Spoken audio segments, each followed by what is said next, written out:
Go live. Okay, hi everyone. Well, I think I said I would do a kind of Q&A about our physics project. A couple of reasons for that. We're just about to head into our annual summer school and summer camp and other educational programs.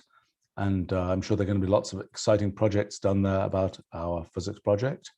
And that kind of is a moment when I'm kind of focusing particularly on what are the sort of unsolved problems of our project, because those are the things we're hoping people will work on at our summer school and beyond. And I guess the other thing is that I've been doing several live streams each week. In particular, on Fridays, I've been doing a live stream about science and technology Q&A for kids and others.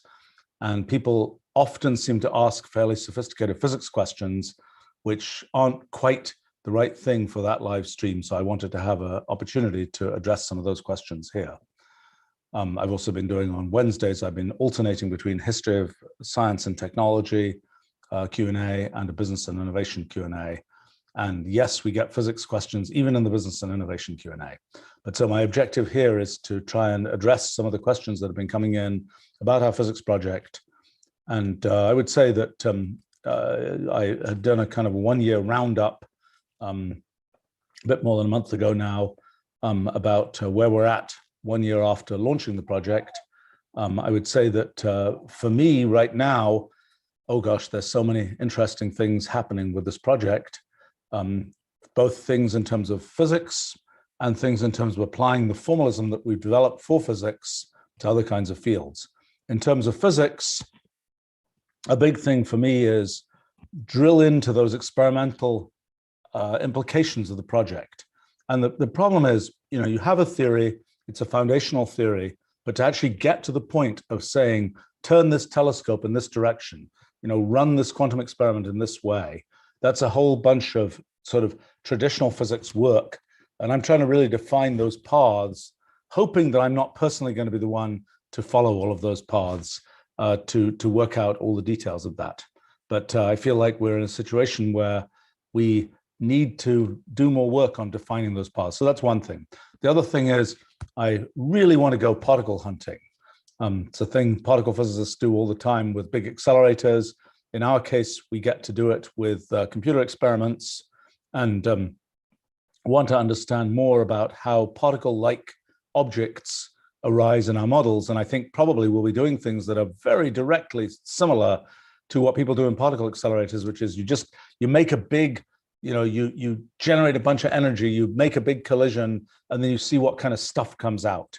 And that's quite possibly what we will be doing much more at a virtualized level in computer experiments, but it's the same basic idea. So that's another big thing. Now, I also think we're sort of understanding more and more about the connections of our models to things in higher category theory and kind of the upper reaches of sort of the theoretical mathematics that have been developed over the past century. And I'm slowly sort of backing into understanding more about those kinds of mathematics and what can be concluded about our models from those and what can be concluded about those kinds of mathematics from what we're doing. And for example, one big thing is, which maybe we'll talk about some more later here, is kind of the Rulial limit of our models. That is, we have a model in which at the first level, we just have some definite rule that's applied to this big hypergraph that represents what's in space and the complete content of the universe. We're applying that rule over and over again to get what actually happens in the universe. But what we realize is there are many different ways that rule can be applied to a particular hypergraph. And it's those different sort of paths of history that are generated in that way that leads inevitably to quantum mechanics, a big feature of sort of physics over the last 100 years or so. Well, we also realize we can go even further than that. And we can say, don't just allow a particular rule to be applied in all possible ways to this hypergraph, but allow all possible rules to be applied in all possible ways to this hypergraph. It seems like something so big, so floppy, that you could conclude nothing from it. But the key point is that as soon as you have the possibility of sort of different rules leading to the same outcome, you have this sort of giant collection of entanglements of the system, And that leads to something much more definite than you get this essentially definite structure of sort of this universe of all possible universes. And this seems very closely analogous to things that have been discussed in higher category theory and infinity groupoids and all these kinds of things. And I'm slowly trying to understand this all a little bit better. I think the thing that I've kind of been realizing recently is that, well, Jonathan Gorard, who I see has just joined us here, has done quite a bit of study of this whole question of sort of how the limits of physics and the limits of mathematics can be the same thing, which is kind of the story of the universe of all possible universes, the mathematics of all possible mathematicses. These are formal structures which are in some sense formally the same. And so then the question arises, if that's the case, what does that tell us about the foundations of mathematics? What does that tell us about kind of the physical observer, us as observers of the physical universe, versus sort of the mathematical observers of this mathematical universe? What is the analogy between those things?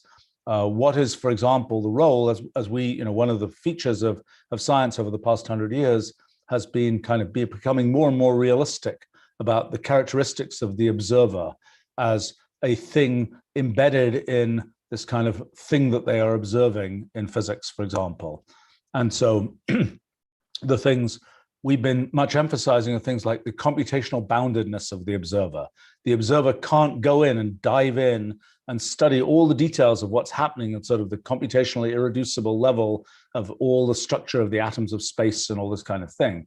The observer is having to operate at a computationally bounded level. That's one thing. Another thing that I was writing about more recently had to do with sort of what is the role of something like consciousness in the way that we perceive the universe.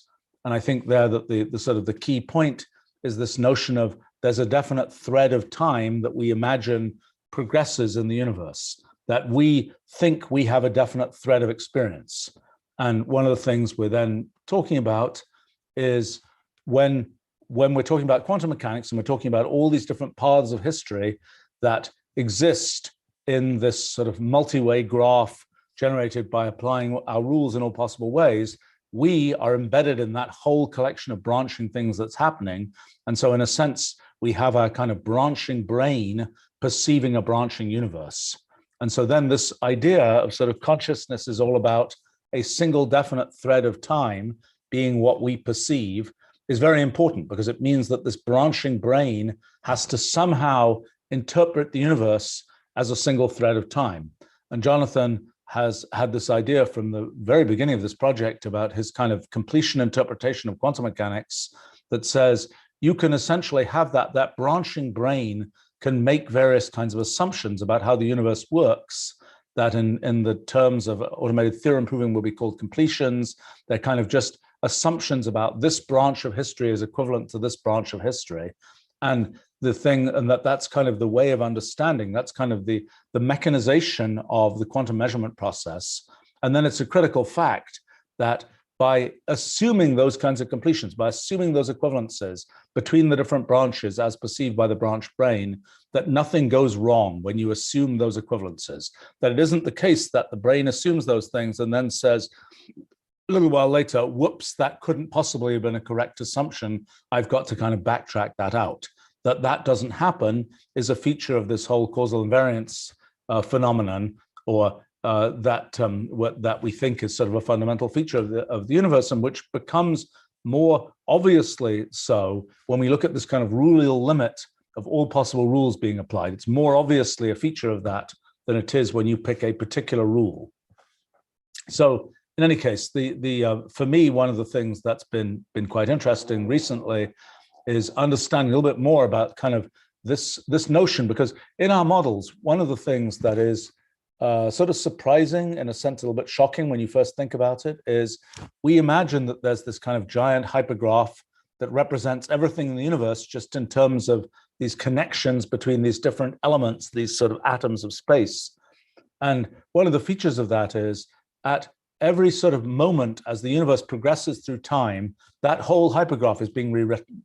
things, every individual atom of space is being destroyed, a new one's being created, and this might be happening 10 to the 100 times per second, let's say.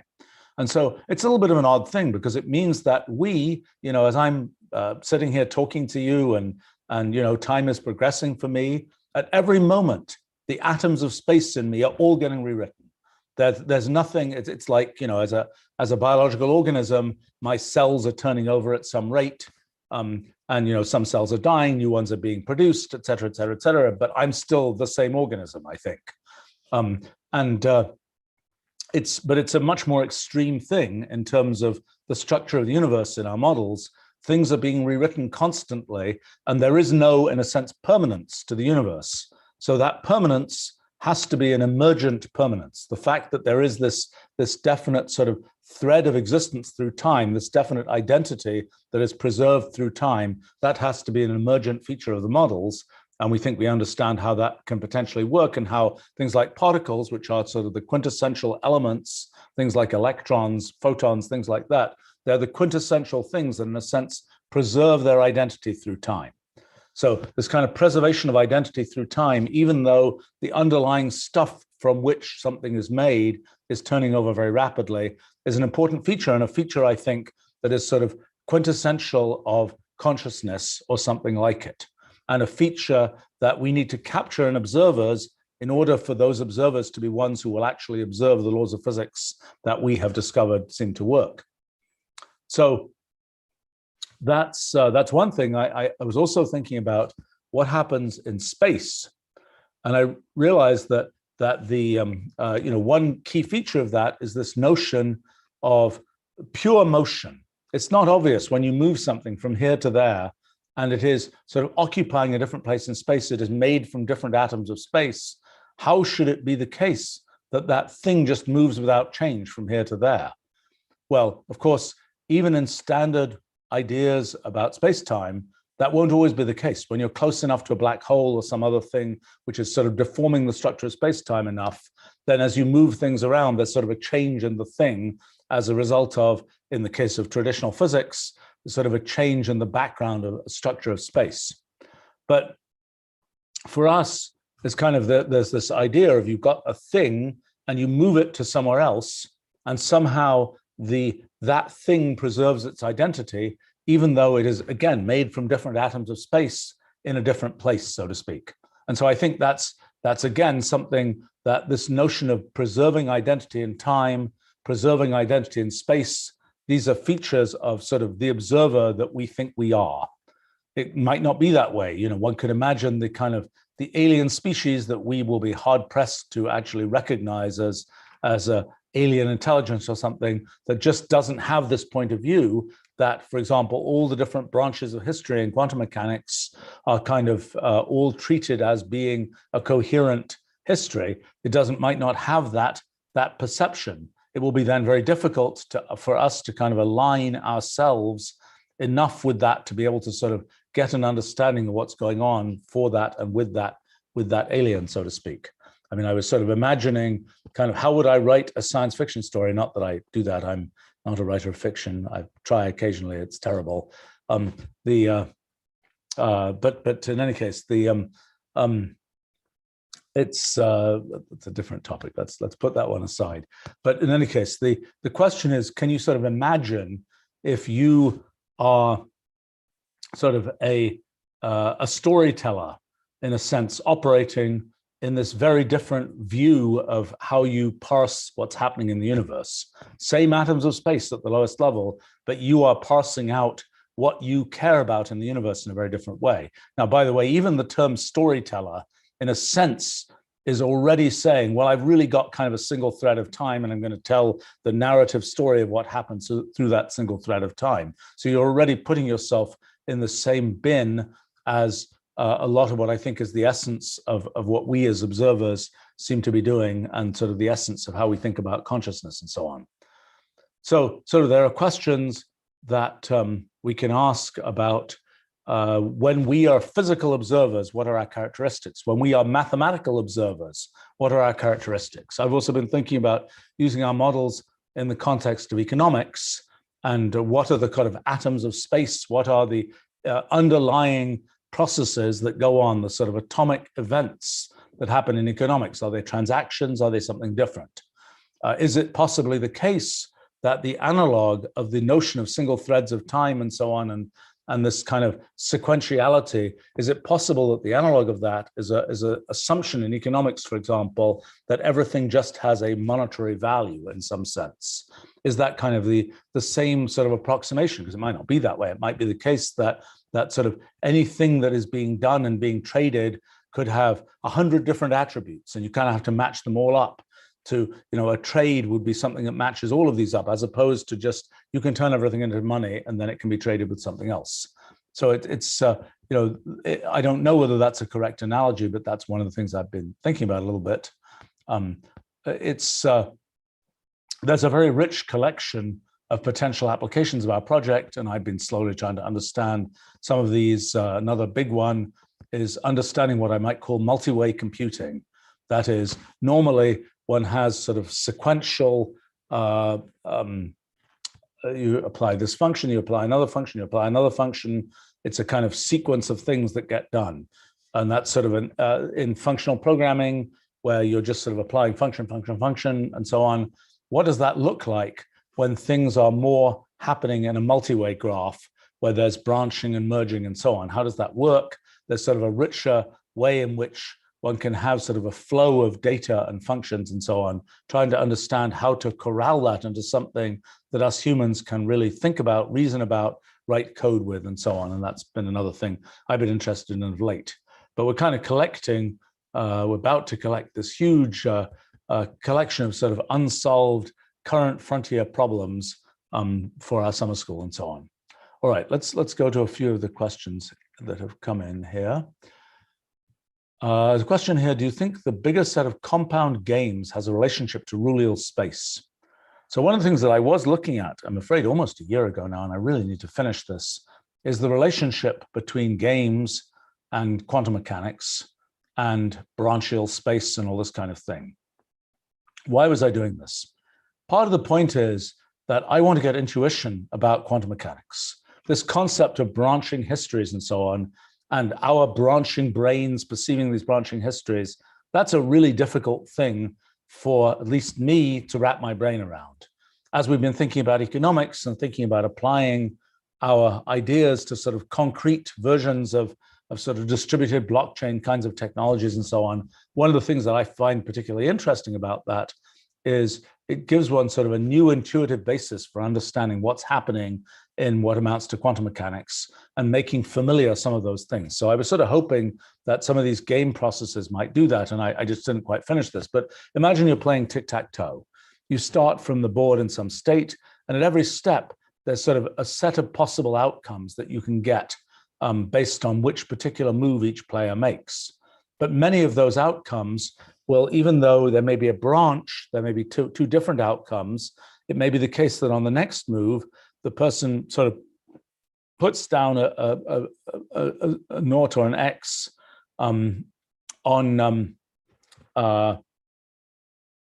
are they called in American? My gosh. In British English, it's noughts and crosses, and now I'm not remembering what the, an X or an O, anyway, on the tic-tac-toe board. But in any case, you might branch at one step, and then at the next step, you might end up with the same configuration from both of those branches because of the new thing that was added. And so you get something like one of our multi-way graphs where there's branching and merging happening. And then you can ask questions like, imagine that you are a brilliant tic-tac-toe player, brilliant chess player, whatever.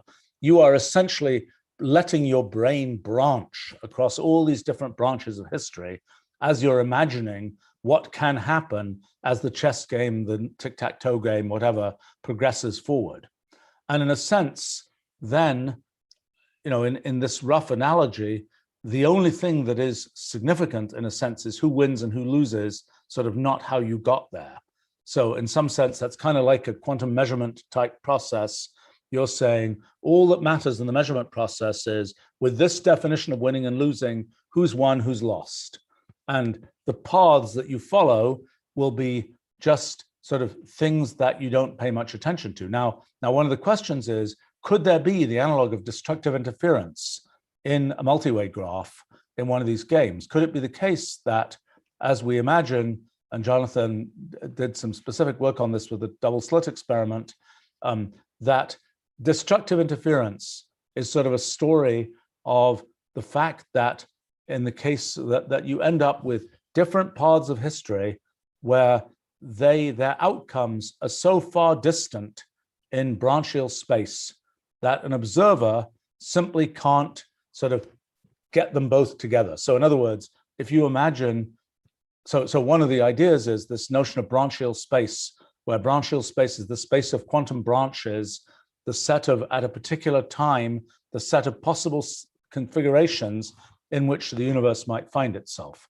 And so in the analogy of one of these games, it's a question of what are the different possible game boards that could exist at a certain moment in time. And then the relationship between those different game boards is defined by their ancestral relations. That is, these two configurations of the game board both came from the same previous configuration, but just with particular moves played on those particular different branches.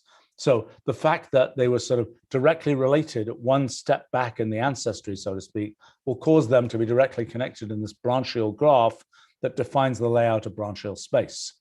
And so a question then would be whether it's possible to have something directly analogous to destructive interference in sort of the scoring of a game. Because in a sense, what you might think of as branchial space, we think in physics corresponds to the space of quantum states, and the coordinates of branchial space are essentially quantum phases, the phases of the complex numbers that represent quantum amplitudes. And so as you move around in branchial space, that is described in quantum mechanics by a change of the quantum phase. And so the question would be, what is the analogous thing? Is it possible, for example, that one could define some kind of scoring function for games that has a complex number characteristic, has a complex phase characteristic, much like the one in quantum mechanics? And then what would it look like when you say, well, this is, so what would be the analogy of something like destructive interference, where instead of these different paths of history all being able to be sort of treated as one thing by an observer, they are necessarily not being able to be corralled back together. And if Jonathan's here, maybe he has a comment on this picture. No, I think that was a pretty good description. I mean, effectively, what's being measured there is, or what's being quantified, is how much information you lose when you attempt to, force a completion, when you attempt to force two states to be equivalent.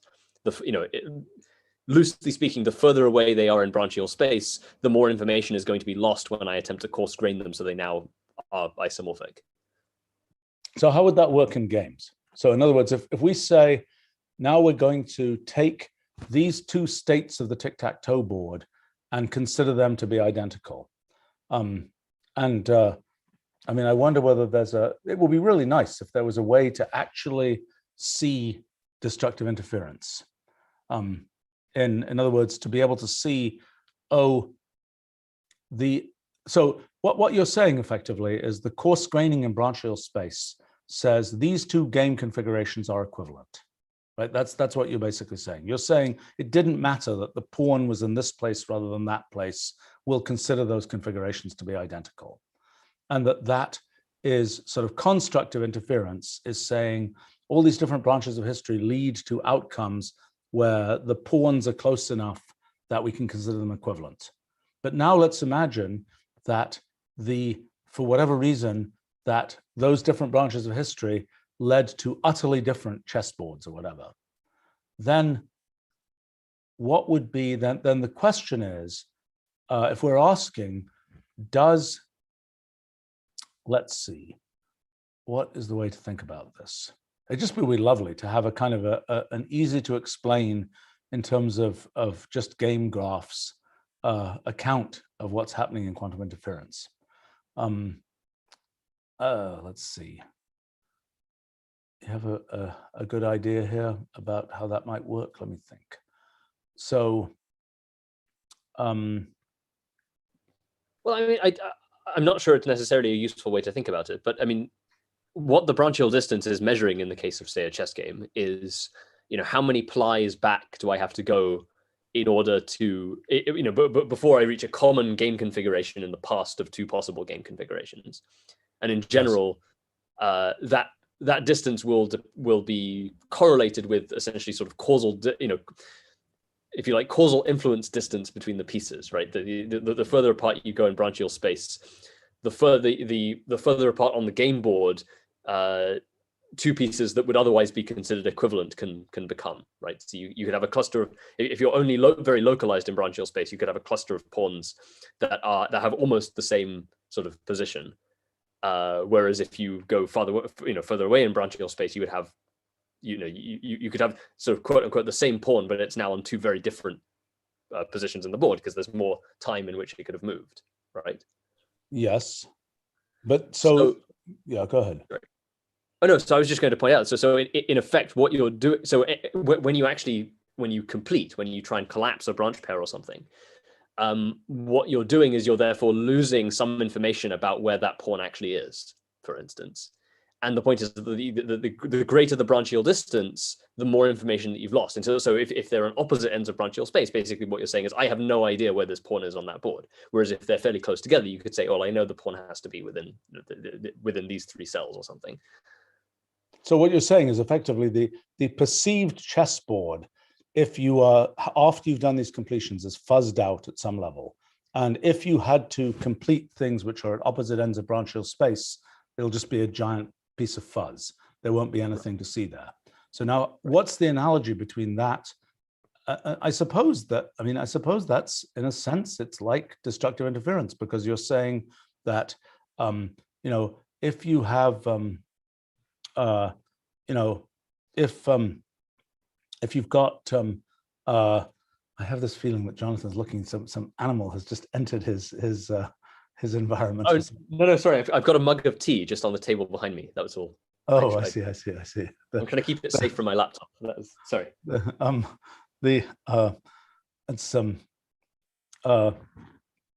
Anyway, was saying, so the question is, in the case of a sort of, one of the things in the double slit experiment is this relationship between physical space and branchial space. Is there an analogy for that with a chessboard?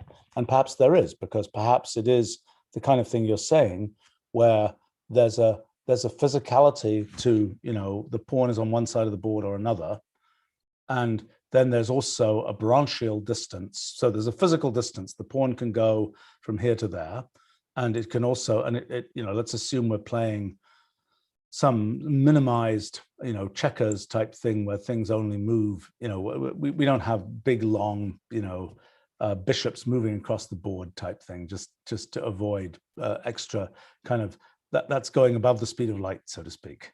But so let's imagine that everything is kind of locally moving. Then what we're saying is there is a fuzzing out of things, and there is a moving on the actual board. And there's a question of what the trade-off is between fuzzing things out and moving on the board.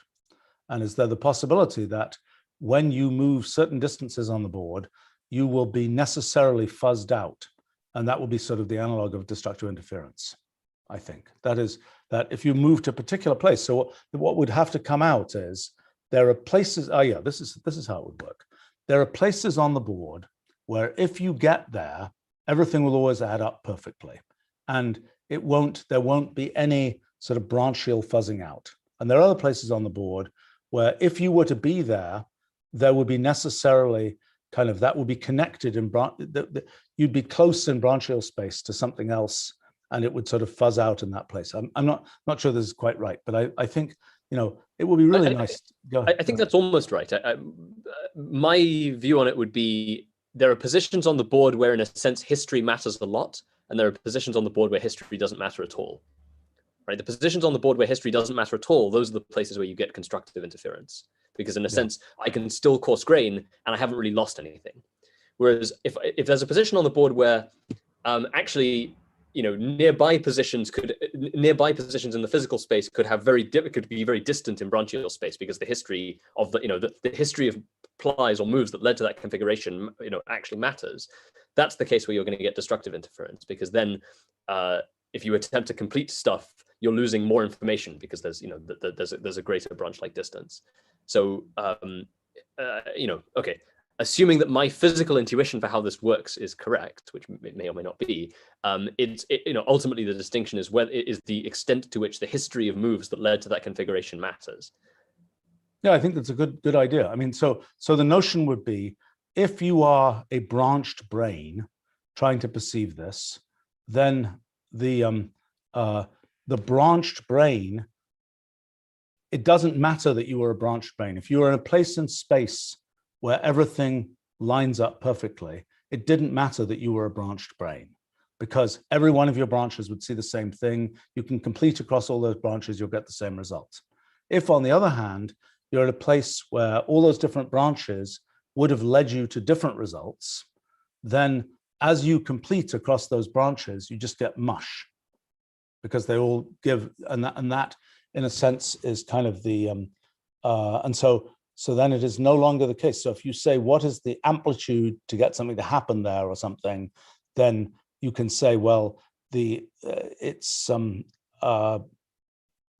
don't get there because they have been, when you have sort of averaged across all these different branches of history, you end up with saying we can't, there's the average is, the average is zero, so to speak. We don't get, there's nothing arrives there because we can't connect these pieces together. I think that's getting there. We're getting there. We're almost going to have this. I don't know how long it's going to take, but eventually we're going to have a nice kind of everyday version of what's really happening in quantum mechanics. I think it's important. I mean, as the more I think about branched brains perceiving branched universes, the more that's the essence of kind of both what is likely to be confusing and what is going on in quantum mechanics, I think. And it would be really good if we had a more concrete analysis of kind of this completions process, and a way of understanding kind of the microscopic processes of measurement through that completion process. Because I mean, I think that's the, in a sense, this question about do quantum computers work is a question about how do we assign computational complexity to that completion process and so on. And I don't know, do you think you've managed to unravel that, or is that still an unsolved piece of the whole picture? No, I think it's still unsolved. As you know, I mean, we did some very crude initial analysis at last year's summer school, but as far as I know, there hasn't really been any additional work on that. Right, but this is kind of the, this is the kind of the completion complexity of a quantum process. Right? That's essentially what we have to assess, and that is how much. And what the intuitive story behind that is, there's all this quantum branching that happened. There are all these different parallel threads of quantum processes going on. But in the end, you have to corral all those back together in order to have the human conclude that something definite happened. How much work do they have to do to achieve that? Now, whether that is an accurate model of how much really has to happen in the universe for things to come back together, that we don't completely know, because I think it's going to, how realistic that model, but I think that's a good, just like in computational complexity theory, we are, if we take a particular kind of machine, an x86 is not perfectly modeled by the computational complexity theory of a Turing machine. But on the other hand, it's a pretty good first approximation to do that. And so similarly here, whatever the actual sort of hardware of brains and so on is that leads to observations, it'll probably be a good first approximation to say, what's the completion complexity of this particular quantum process? Seems like that seems like a good project for this summer school this year, is figuring out completion complexities of certain kinds of things. Okay, we should make a note of that. All right, we had many other questions here, but there's a question about a bigger set of compound games. I'm not sure I know what a compound game is. Do you know what a compound game is, Jonathan? No, I don't. But my interpretation of the question was that it was a kind of follow-on to your multi-way games thing, but it was making an analogy to Rulial space, where presumably in the Rulial space analog of the multi-way game story is the situation where you have a compound game in the sense that it's a game which is some kind of composition of the rules of multiple games. Oh, I see. That makes sense. Yeah, that right. That's a good idea. So I wonder, I wonder what is the Turing machine of games? I mean, that is, well, I mean, there are many classes of games for which it should be the case that you can build those games out of simpler kinds of, atomic elements. And the question is, what are those? I'm not a big expert on games, but when I started looking at this for this multi-way games post that I was going to do, which I should finish at some point, I was trying to classify kinds of things that happen in games. And I know that, in the sort of theory of games, there are attempts to do that. And I guess the question then is, what would be the analog of kind of the Rulial limit of Turing machines? If we had a Turing machine-like model of games where we could just say, here's this class of games, now we just put in the particular rules of this particular game, then we can kind of Ruliify it and look at all possible such rules. Go ahead. At least in the case of board games, isn't it well modeled by essentially a Turing? No, is it well modeled by a pair of Turing machines sharing the same two-dimensional tape, operating one step out of phase? I don't know. Seems like they would be moving pieces around on the board, and that seems like a good thing for a two-dimensional Turing machine. I mean, it's like two-dimensional Turing machines, a two-headed. In chess or checkers or whatever, or backgammon, I guess any of these things. Yeah, if you think of the board as just being a two-dimensional tape, and then you've got two Turing machine heads, and the pieces are effectively symbols, and the Turing machine heads have to operate on the on the basis that they take it in turn, so to speak. It's pretty close to something. Yeah, fair enough. I mean, and then, I mean, I wonder whether it's actually important that there are two Turing machine heads there. It's important if you care about who wins, who loses, but for our purposes here, that may or may not be important. I mean, it may be important to say, what we want in the end is a score, and that's the only thing we care about, and we don't care about the individual game configurations. That's effectively a coarse graining, right? So, I mean, to say all we care about is who wins, who loses, is a way of coarse graining the board, the configuration of the board. And so one of the things there is it actually, this is an interesting point. So is it computationally bounded who won, who lost? Some games it is, but in Go, for example, it's non-trivial to figure out who won and who lost. So in a sense, the Go scoring mechanism is not as computationally bounded. I don't know whether there's an official kind of computational complexity class type classification of Go scoring. Whether it's just somewhat difficult, but not convincingly like MP complete or some such other thing. I don't know. That's all right. Interesting question. All right, we got a bunch of other questions here, so let's go on.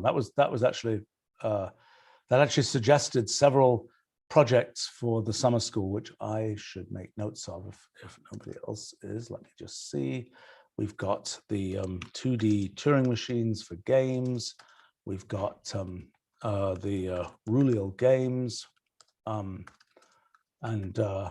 yeah, good start there. Okay. And win complexity. Oh yes. Complexity of scoring. Well, like, I guess from my perspective, the interesting bit would be to figure out whether and how win and score complexity correlate with completion complexity, because they should do. Yes, that is a good question. Right. Hold on a second here. I mean, there's also generally the completion complexity of quantum processes, and completion complexity versus score complexity, versus winning complexity.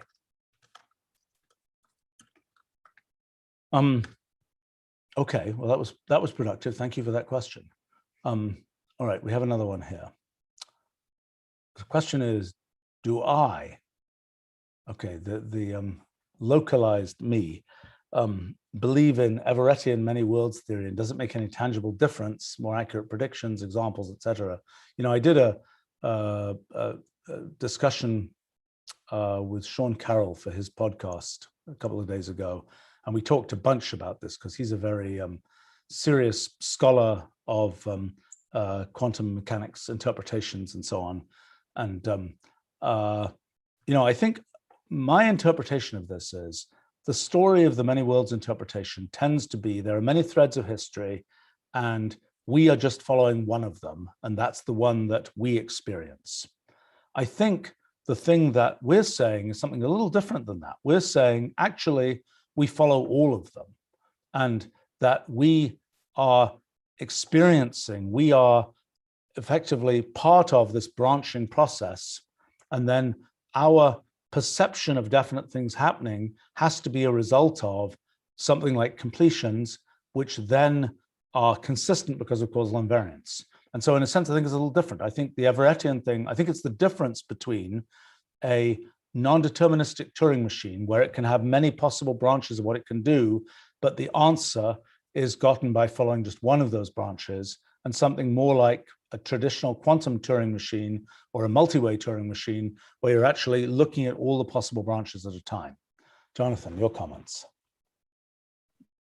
Well, this is one of the issues I have with the many worlds interpretation, is that there isn't just one formulation of it. The original Everettian one is quite close to what you were describing, but then, you know, subsequent... Which part of what I was describing, the single path thing? The single path, yes, yeah, the single path description of MWI, but the subsequent proponents, particularly people like David Deutsch, have talked about the possibility of you getting sort of inter-universe interference and using that as explanations for things like the double slit experiment. And that is obviously a bit closer. That's much closer to what we're talking about. To what we're talking about. And so I think there probably is some similarity there, because, you know, in both cases, what you're having to do is you're having to view the observer as essentially an extended object, you know, no longer localized to a single branch of history.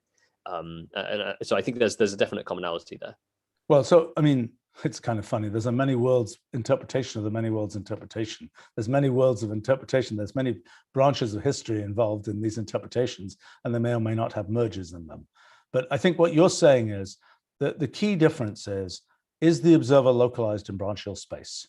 If the observer is localized in branchial space, they're following a single branch of history. That's that story. If the observer is not localized in branchial space, then they are corralling together multiple threads of history, and then it's a different story. And I think it is pretty clear that, you know, that the essence of quantum mechanics has to be this corralling together of multiple branches of history, that's the sort of mysterious and spooky aspect of quantum mechanics, and this feature of the that you can communicate in branchial space in ways that you cannot communicate in physical space. And I think one thing we were talking about doing this for the summer school is to try and figure out these upper limits on communication rates in physical space, and how those are, you know, given a certain upper limit on communication in branchial space. Actually, it occurs to me, it must be the case because of Schwarzschild radii and maximum densities of matter and things like this. There must be an upper limit to the rate, given that there's an upper limit to the rate of propagation of information in branchial space, and there's a limit in physical space.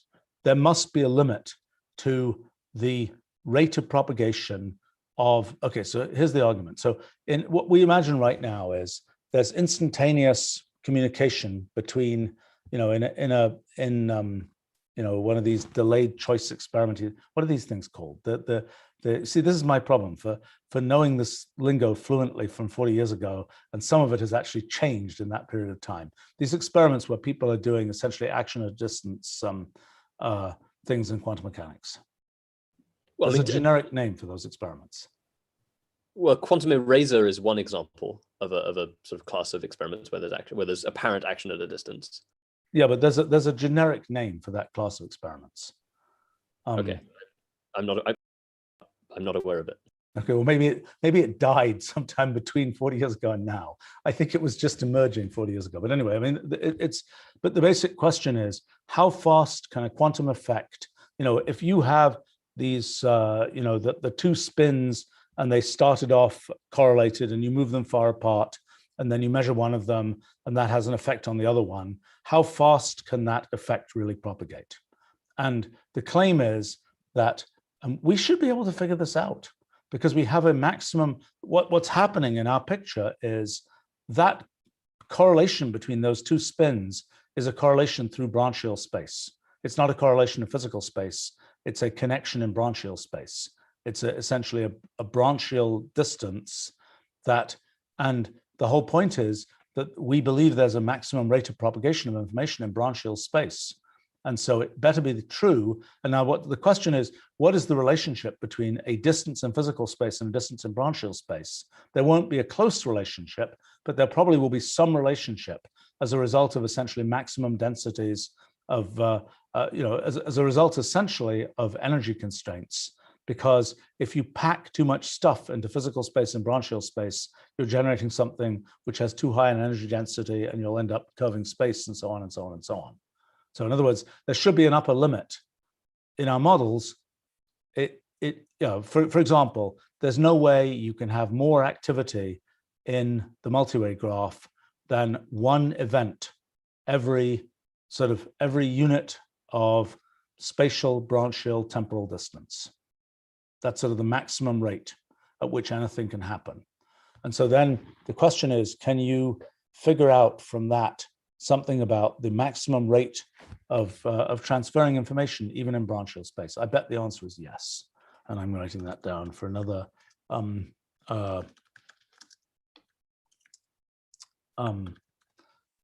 thing.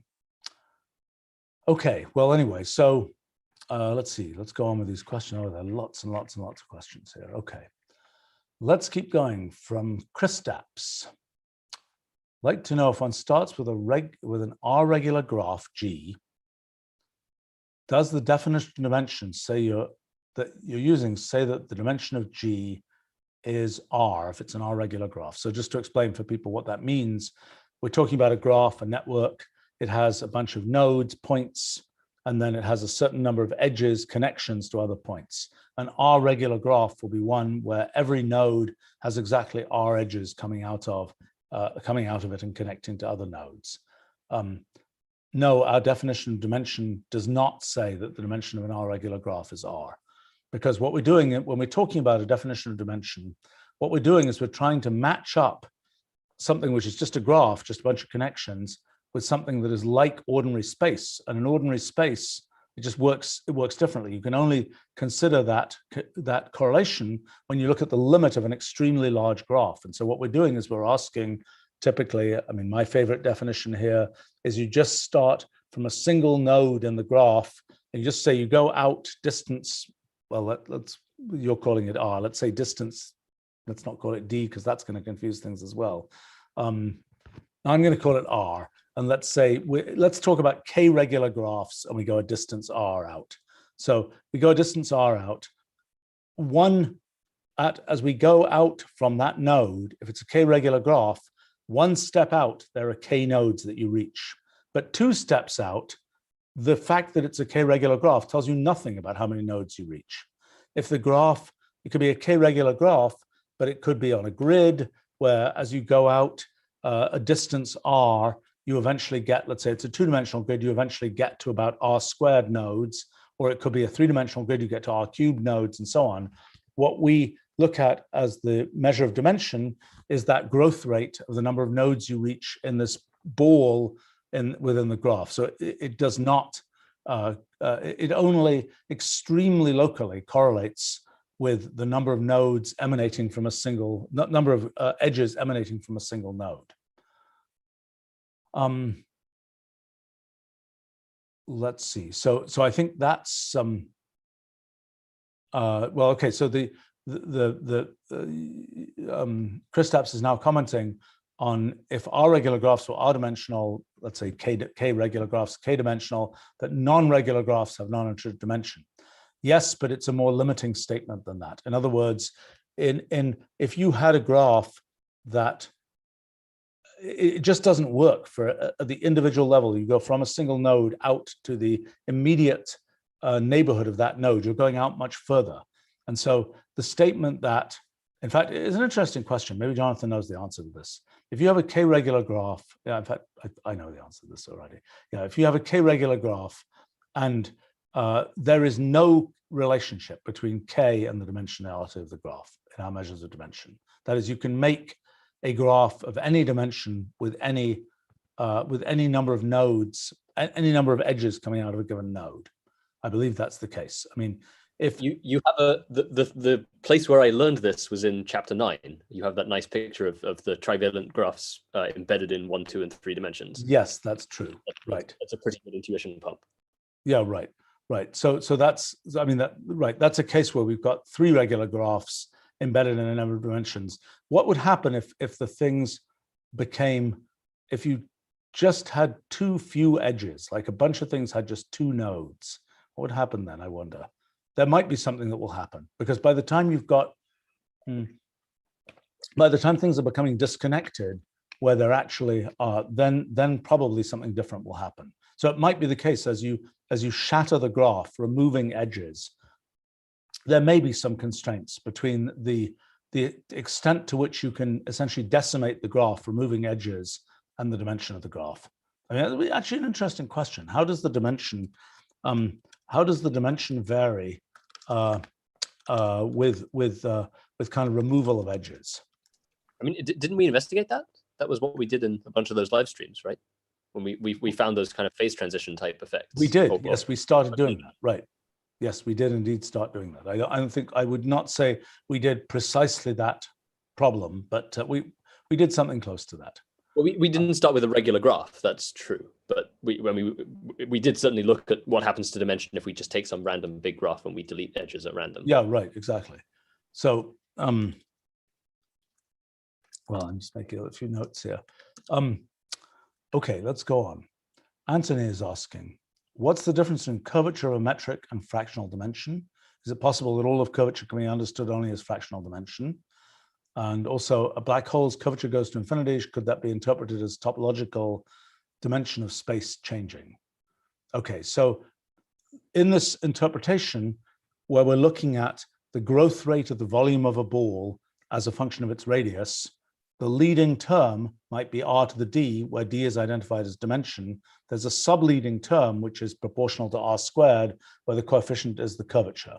Now, the question of whether there is a possibility for small gravitational fields, for small curvatures, of trading off the dimension change with curvature change, I'm not sure we completely know the answer to that. I mean, whether it is conceivable, could you formulate all of general relativity in terms of dimension change, assuming that curvature is 0?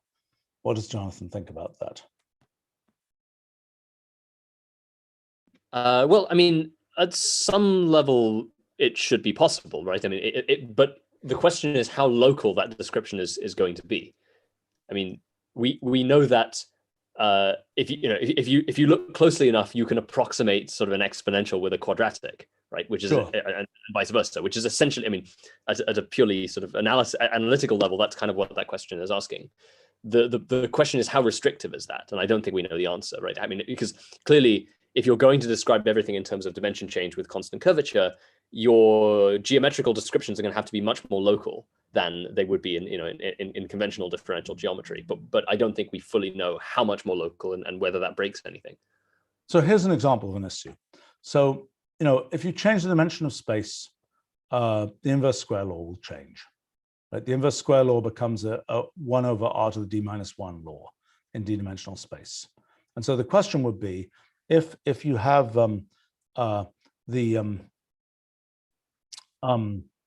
if you have kind of a let's say you're making a measurement and you're in a space whose dimension is changing, then the question is, what is the physical effect that is the analog of, so we're changing the inverse square law as a result of the change of, so that is effectively increasing or decreasing the strength of, well, okay, when you look at things like gravitational redshift, you are saying certain pieces of physics change as a result of being in a curved space. The question is, what changes as a result of being in a different dimensional space? And is it indistinguishable from the changes that happen when you are in a curved space? I think it's an important question. Maybe I'm missing something. I'm not totally convinced by the inverse square law thing, because it seems to me that the derivation of the inverse square law is assuming space-time curvature, right? I mean, that's well, for electromagnetism, for example. I mean, I'm talking about this Coulomb's law. In Kaluza-Klein theory, it's still assuming. Yes, but I mean, okay, so that's an interesting question. But I mean, if it is the case that one is just using the structure of space and one has the flux of something else in space as space is, that flux of something else will go down. The intensity of that flux will decrease like the 1 over the area, the surface area of a sphere in that dimensional space. And the question would be, can one in fact reproduce the standard results of physics? And then the real kicker of that would be, it's not at all obvious that extreme solutions to Einstein's equations would work the same if one is not dealing with curvature change, but instead one's dealing with dimension change. And so then the big question would be, can you actually get things like black holes in a model of gravity in which you consider only dimension change and not curvature change? I mean, and what other features of, what would happen to some of the more pathological kinds of things that general relativity seems to imply if you were looking at general relativity in terms of dimension change, not curvature change? Look, it's a really interesting question, and it's one that we should investigate.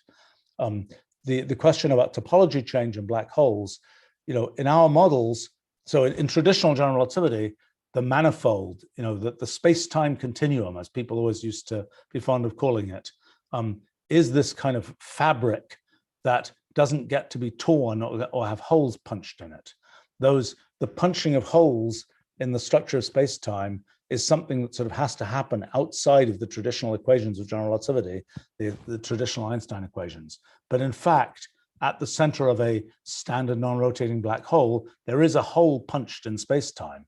It is a place where there's a singularity where the equations don't apply, and that's usually interpreted as being a topologically, I think I'm right in saying that people would usually say that that's, the Minkowskian manifold associated with ordinary space-time with a hole punched in it. Would people typically agree with that, Jonathan? Yeah. It's a punctured manifold. Yeah. Right, but I mean, which is kind of a hack, to be realistic, because that's it's saying we have these equations, but whoops, they don't apply at this place. Why don't they apply? Well, it's because space has a hole in it there. Now, in our models, we have a much more sort of honest treatment of the structure of space. And so that hole has to be a dynamically generated thing. And I guess in the simulations you've done, how does that hole develop? Have you done, you've done non-rotating ones, right? Yeah. Of gravitational collapse? Yes. Yes, yeah. And what happens? How does the hole, I mean, probably all that happens is, at the level of atoms of space, you just start seeing a bigger region in which there aren't connections. I mean, I don't think it's very remarkable. Yeah, what happens is not that dissimilar to what happens in continuum GR. I mean, the interesting thing is that the topology change is actually, in fact, okay, the topology change is actually identical, and the way that we can know that is by computing essentially the discrete analog of the homotopy group, of the first homotopy group, and we get the same thing. We get the same answer as you would get with continuum GR. But continuum GR does not have a dynamically changing topology. It would in a numerical simulation when you have gravitational collapse. Yes, but the numerical simulation is not actually following, general relativity. It's in other words, in order to get that hole in space-time, you don't get to say the Einstein equations apply everywhere, because they don't in that case. But in a numerical simulation, they also don't, because you've taken an approximation. Yeah, but okay, there's a standard method in numerical relativity, which is to use the so-called moving puncture gauge conditions, where essentially what you're doing is if you wanted to simulate gravitational collapse or something, or even if you wanted to simulate, black hole collisions, you would just take your metric and you factor it into the analytical piece that contains the singularity and the numerical piece that doesn't. And you evolve the numerical piece numerically and the analytical piece analytically. And in a sense, to do the setup for these gravitational collapse simulations, I'm doing a similar thing. That is, obviously the rules don't apply in the place where there are no nodes. So you essentially have to, you can only apply it to the place where there actually is space. Right. Although in standard general relativity, there is no notion of a place where there is no space. Right. But that's essentially, that's the sin which the analytical part of the metric factorization is trying to kind of accommodate. Right, because you're just saying there is a hole in the structure of the manifold, and therefore, but you're not explaining where that hole comes from, whereas we do have the opportunity to explain that. Let's see, a question here from Marley. If I had to explain to a 7-year-old how this whole model works, and the 7-year-old is reported to have a question to every answer given. Yeah, well, that's what's fun about, that's why I like interacting with kids about things that I'm trying to think about and so on, trying to understand, because they do have a habit of asking, I try and channel kid-like question asking by asking the obvious questions in many, many situations, because people are often seem afraid to ask the obvious questions. But yes, it's always interesting. I think it's a little bit of there isn't really a 2-minute version. I would start talking about sort of the structure of space, and I would start talking about an analogy to the structure of materials, like things like water and so on, and asking, what's water made of? Well, in the end, it's made of molecules. That's stuff we understand quite well. Then, what's space made of? What do we, when we are, as we exist in space, what is there some sort of, how analogous is that to something like the molecules in water? As I say this, it's really kind of shocking how ether-like our model of space is. I mean, in the sense that back, people asked, this is one of these things, one sees it in technology all the time. It's not so much supposed to happen in science. In technology, it's like, oh, there were personal computers. Oh, there were time-shared computers, centralized computers. Oh, there's cloud computing, that's centralized again. There's a certain turn of the wheel that happens in technology where, what's old is new again type thing. In science, that is less common.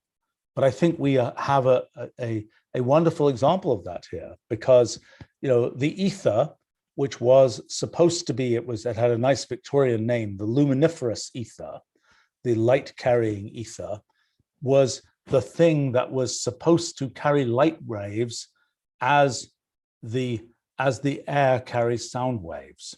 And back at the end of the 1800s, people were very convinced about the luminiferous ether, but there were sort of predictions about, oh, if there is this thing that's like air carrying sound that carries light, then there will be this ether drift as the Earth moves around the sun in different directions and so on.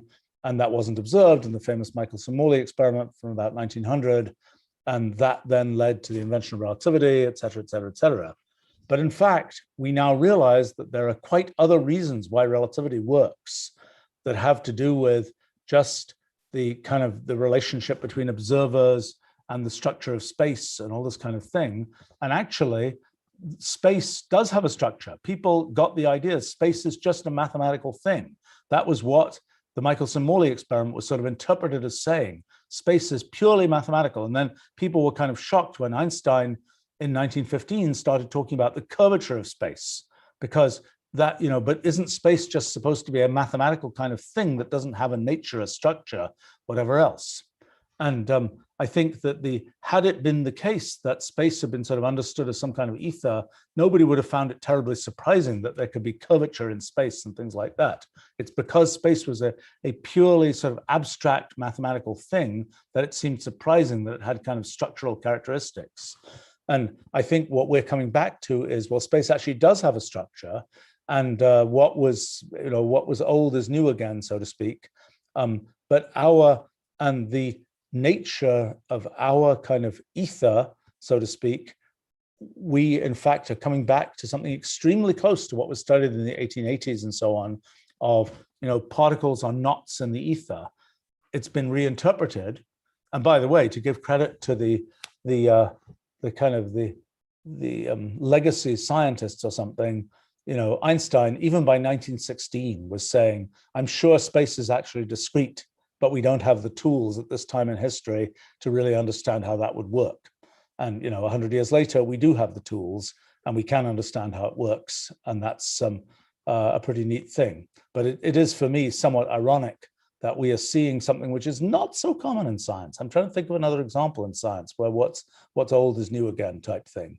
I was also noticing, somewhat shockingly, I happened to look at a copy of a thing I wrote about particle physics when I was like 12 years old, which included a kind of early history of particle physics. And it starts off talking about Democritus and the idea that Democritus had back in the 5th century BC, that sort of the world is all made of atoms and everything is defined by the motions and patterns made from these atoms. And in a sense, that's extremely close to what we're talking about right now, except old Democritus didn't have kind of category theory, he didn't have computers, he didn't have general relativity, he didn't have all the things that we have today. All right, let's see, we're going on here. Question from David. Has our project found a role for the monster group and the 6 pariah groups? Not sure what the pariah groups are. I assume those are exceptional kind of finite groups. Yeah, they're the sporadic groups that aren't subquotients of the monster group. Ah, okay. So the answer is not yet, but that story isn't ended. I think the big thing that is a sort of a short-term project is understanding the symmetries of space and other things in our models. So, for example, you're at a point in this big hypergraph. It's doing all its stuff. It's evolving. It's updating, et cetera, et cetera, et cetera. What is the symmetry associated with sort of, as you look around, how similar are the different directions? And is it like rotational symmetry? Is it like rotational symmetry in how many dimensions? Is it like rotational symmetry? That's one thing. The next question is, when you look around when you're studying more detail of the hypergraph to represent what are more like local internal gauge degrees of freedom, what is the symmetry associated with that? In that case, we've been thinking about these limiting symmetries of limiting graphs, where we're saying, just like we look at the graph and we look at it on a large enough scale, we can see this looks like continuous space. The thing may be broken into individual elements, but we have enough of those elements that we can treat it as being like a continuum piece of space. So similarly, for the symmetries, we think that it will be the case that you can treat that as a limit that is like a continuous group, a Lie group. Where we might see discrete symmetries, I'm not sure. Maybe Jonathan has a comment on that. I mean, for us, in the end, this hypergraph has some kind of discrete automorphism group associated with it, but it'll be a huge group. It's an absolutely huge thing because the hypergraph is huge. The number of possible ways that the hypergraph can be mapped onto itself will be even huger. And what we'll be really interested in is how that approximates a continuous group. But perhaps Jonathan has thoughts about other roles for large finite groups. No, nothing particularly tangible. I mean, the place where I think, I mean, just like this more general question of where are we likely to see evidence of discreteness, the place where they may end up showing up is in situations where, for instance, you have solutions to Einstein's equations in extremal situations where we expect the structure of space-time to appear to be more discrete. And in that, in those instances, maybe if I start looking at automorphism groups of space-time, I would expect to see them behave more like large finite groups rather than, continuous Lie groups or something.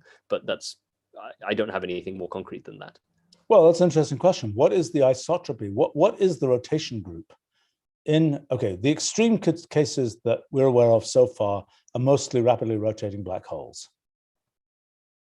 I don't know, do we have any other case where we think that things that we have a gravitational microscope and we're able to see down to kind of the level of the atoms of space? That's the only concrete thing for which we have data. So, I mean, like an extreme or Kerr black hole. There must be other situations, but I don't think we've explicitly explored them.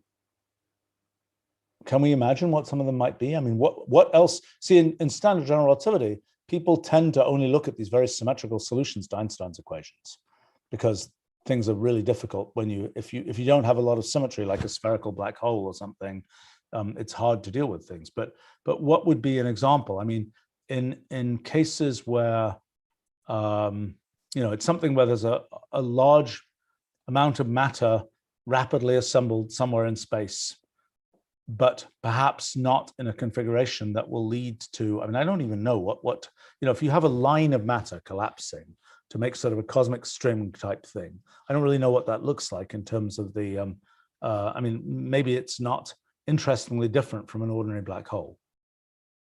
If it's infinite, I'm sure it's different, but I'm not sure if the finite one is different. Well, fair enough, so we don't know. Okay, question here. What is your approach to dark matter in our models? Well, I mean, we don't know, but we have a number of possible candidates for things like that. One is oligons, which are sort of particle-like excitations. So basically, if it's matter, it has to be something that is a somehow persistent feature of the structure of space, that is not just kind of the kind of uniform background of rewritings that maintains the structure of space itself.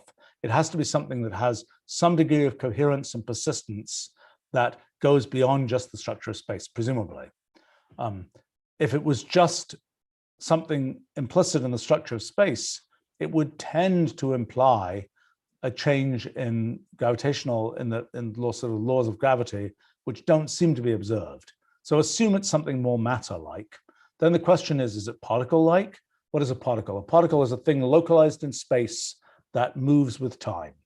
Or is it some more complicated structure that is a perturbation on top of sort of the structure of space? And so I don't think we understand what those might be like. There are solitons that show up in many theories in which they are essentially solutions to the equations of the theory in which there is one of this kind of persistency. And those look very much like ordinary particles, but I don't know whether there could be sort of non-localized excitations of our underlying system that are different in structure, different in character to particles. And that's a more exotic kind of thing that might correspond to dark matter. In addition, there can just be other kinds of particles, particularly ones much lighter than the electron, that we just have never seen before. But we don't have more specific information than that. This is something that should be a result of kind of our particle collision experiments. And I'm making myself a note because I want to make sure we study that. Okay, question from Richard. Could inflation be the unbounded growth rate of the universe, and the end of inflation occurred when Rulial updates hit the Rulial equivalent of the speed of light? Yeah, interesting question. So we do think that in the very early universe, the universe was effectively infinite dimensional and gradually sort of became the three-dimensional that we know today. And we've been trying to study a bit what are the effective laws of a universe that is homogeneous and isotropic, but has changing dimension. We don't yet know the answer to that. So one thing you're asking is, I think, what is the growth rate of the universe, not in physical space, but in branchial space, or even more extremely in Rulial space? What do those growth rates mean?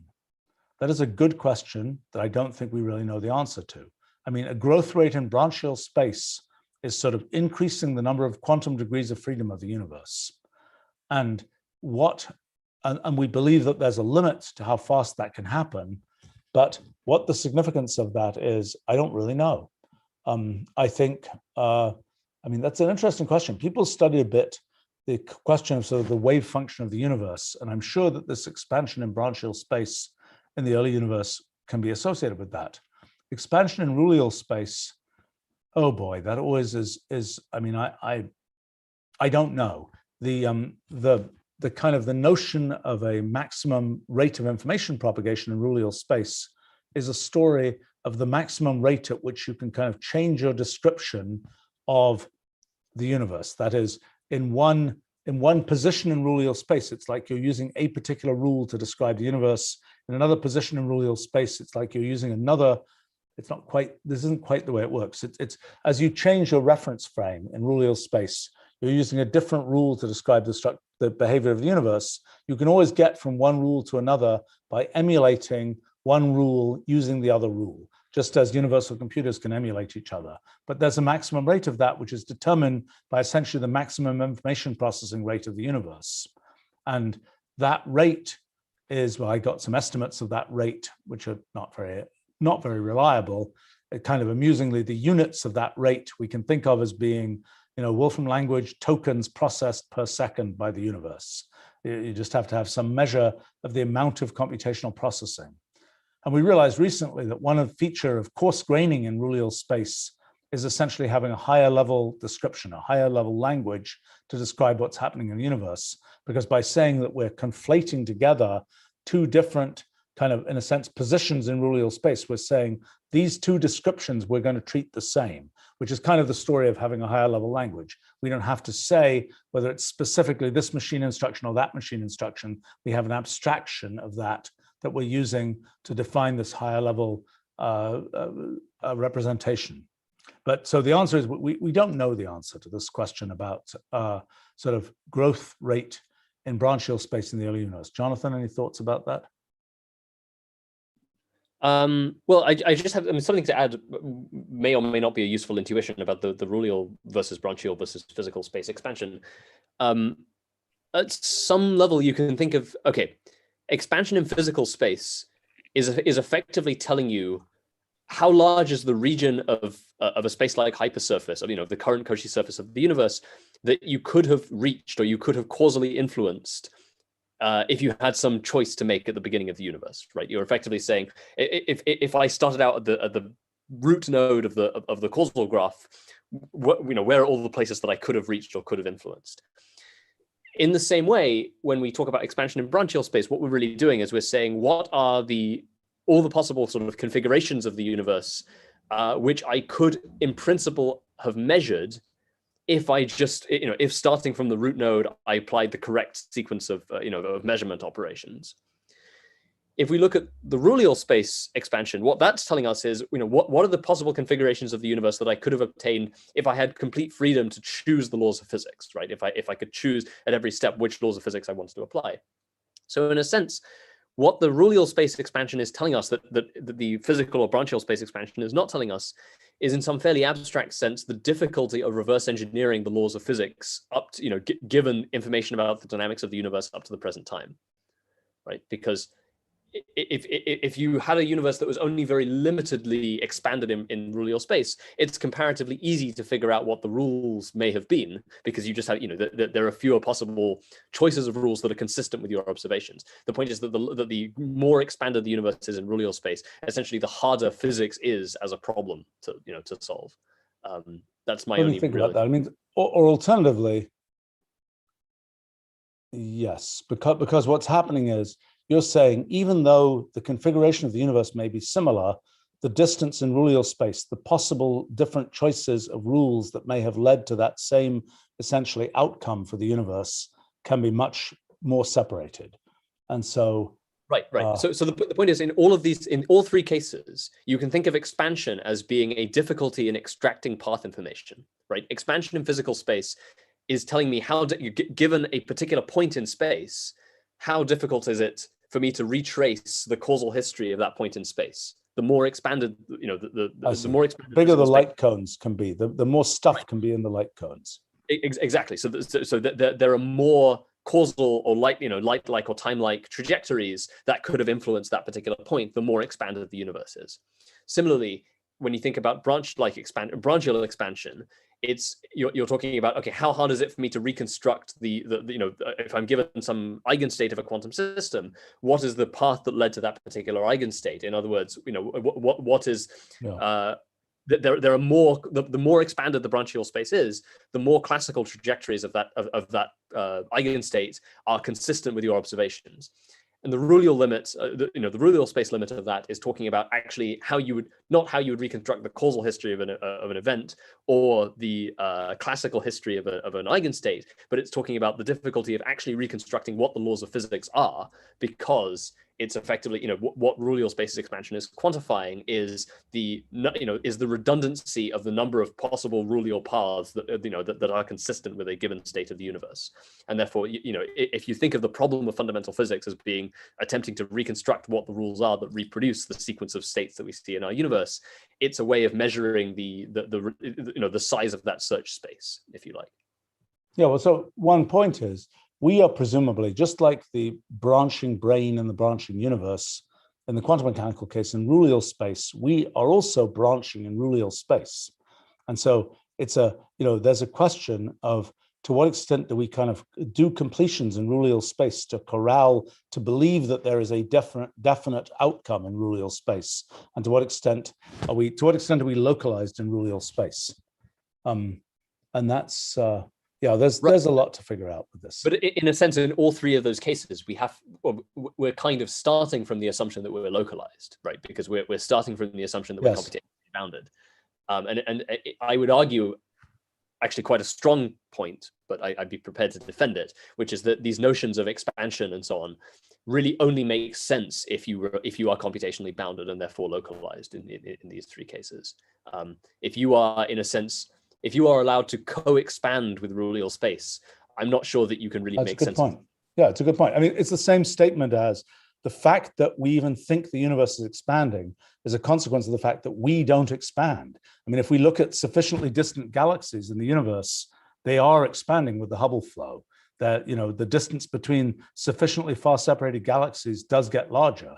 And within our local group of galaxies, there's a small sort of force that is causing them to expand, but when they're gravitationally bound, they don't tend to expand much as the universe expands. So what you're saying is a good point. I mean, if there is no yardstick, if there's no fixed yardstick by which to measure expansion, then you will never see expansion. So in other words, if we are in our sort of science fiction-y world, if we are the alien that is most of, if we're an alien, it's a good scenario. Let's say there's an alien that represents 10% of the universe. That, what does that alien perceive about what's happening in the universe? They no doubt will not perceive expansion in the universe because they're dramatically expanding in the same way that the universe is. So I think that's a good point. I'm sure that is the case. You have to have a fixed yardstick, a fixed level of computation boundedness in order to observe that expansion. Let's see. So Danny is asking, are you going to fix the space-time curvature to measure dimensionality, or do you have a new approach to obtain the dimensionality and the curvature of space-time? Oh, this is Jonathan has worked on this extensively. I've worked on this somewhat. The question of the empirical measurement of curvature and dimension in a hypergraph. And there are a bunch of different methods. And the most simple-minded one that I started using back in the 90s seems to do pretty well for measuring, for giving dimension and curvature estimates and so on. But this whole question about to what extent can you tease apart the effective dimension versus the effective curvature is something that is an interesting question about which quite a bit is being looked at. Jonathan, do you want to make a comment about that? Yeah, I mean, on this particular question, this is interesting because this is something on which I've actually changed my mind, or I'm in the process of changing my mind quite recently. I had up to this point kind of assumed that either you had essentially you had to fix one of these two quantities, right? You have there's one thing that you can actually measure, which is volume, and you have two unknowns. And so at some level, you have to fix one, or else you're, the calculation you're doing is kind of nonsensical. Increasingly, and this is largely because of interactions with Tiago Franco and a couple of other people, I'm coming around to the opinion that actually there may be some way that you can essentially do a minimization problem where you say, I'm Instead, I'm gonna take a bunch of samples of volumes, and then I'm gonna find essentially a dimension curvature profile that minimizes the error, and there may be some sensible way of having the two things co-vary in that sense, which would be, I mean, if that's actually possible to do, that's really, really exciting, because it means that our generalized general relativity, if you like, is a much richer theory than I had previously thought. But right. Well, so in other words, it would suggest that there should be, just as we're trying to do for the early universe, there's dynamical dimension as well as dynamical curvature. So there should be equations for the dynamics of dimension, continuum equations for the dynamics of dimension, analogous to the continuum equations for the dynamics of curvature that the Einstein equations provide. Right.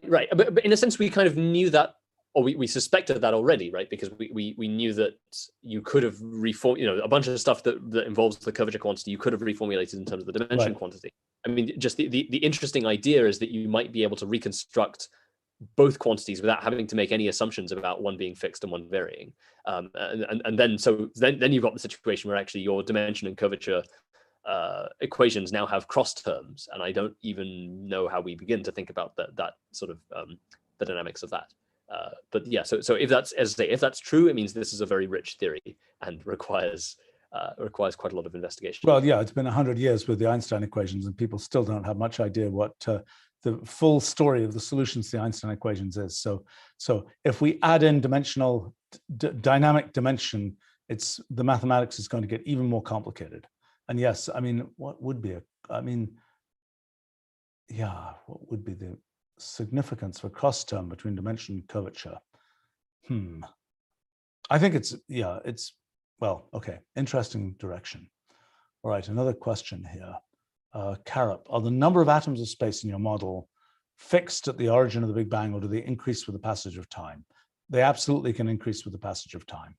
In many models that we have, in many of the specific rules we're looking at, and certainly in Rulial, when we're dealing with the set of all possible rules, absolutely the number of atoms of space can increase. The only question is how fast they increase. And one of the classic mistakes made by Einstein actually in 1915 when he introduced general relativity was to say, of course the universe doesn't expand, so he'll add this kind of hacky extra cosmological term to prevent the expansion of the universe, although as it turns out, the universe does expand. And so in our case, the most obvious thing is that the universe expands very rapidly in terms of the number of actual elements in this hypergraph. And that could certainly be the case. So instead of the estimate of 10 to the 400 being right, it could be exponentially more than that as the number of atoms of space in the universe, as a result of much more rapid sort of exponential expansion in this at the microscopic level. We don't really know, but definitely it's not the case that the number of atoms of space is kept constant. Jonathan, any comments on that? No, I think that's right. Okay, we've got so many questions here. All right, let's try and speed up, see if we can do speed physics here. Okay, Ettore asks, can there be subatomic consciousness? That is, could it be the case that if, and then this is again my sort of science fiction scenario, a consciousness the size of an electron, does that make any sense? Well, maybe it does, because an electron, like us, seems to have this notion of maintaining its identity through time. And for all we know, electrons are a little bit like black holes, and there's sort of all kinds of stuff inside electrons. Maybe even that electrons, which to us seem all identical, aren't really identical inside. Maybe they have their whole histories packed inside of them. The giant sort of civilization that became one electron, where the exterior of the electron, like a black hole, has this kind of very simple exterior, but there may be all kinds of different details inside it. And so I think it's by no means impossible that one can have something analogous to a consciousness at a subatomic level. I think, again, that's an interesting sort of science fiction scenario to consider. How would one describe the experience of being a subatomic consciousness? Actually, that's a good case. That one we should be able to do. It's like you're a consciousness kind of the size of a proton, and you live in the Large Hadron Collider, and you're going to collide with another proton, and all this stuff happens. And there's probably, it is correct that in a particle, there is a notion of a sort of single thread of time that is the persistent identity of the particle through time. let's see. Tori is asking, can death be seen as the moment in which we stop perceiving in a sequential way the universe and start to perceive it in an alien way? Yeah, that's an interesting question. I mean, the most simple-minded view, if you're an AI, you're a computer, and you're happily chugging along and you're experiencing the world and all that, and then somebody switches you off and you stop running operations, you stop running computational operations, that's kind of like the computer dies and it is no longer processing. It's very much like the singularity at in a Schwarzschild black hole, for example. Time simply ends. In our causal graphs, it would be a picture where all of these causal edges just eventually resolve and they don't continue. So in a sense, there's no experience of the continuation of time, just as for the computer that's switched off, it does not have an experience of the continuation of time. Now, at a more physical level, it isn't the case that sort of time might end for the operation of a brain, but time might not end for the particles of which that brain is made. And it's certainly perfectly, it is certainly the case that at, the future history of all those particles will be affected by their past history. And so in that sense, whatever it was that brain did when it was alive and well, so to speak, is going to have an effect on the sort of future history of all of those particles. And so in some sense, if you were a different kind of observer of those particles, you might say, oh, look, I can see those particles came from this brain that did all this stuff, as opposed to it's just a bunch of sort of randomized particles. So yes, I suppose one could think of it that way, that, and boy, we're going to end up with a very bizarre kind of theological picture here of,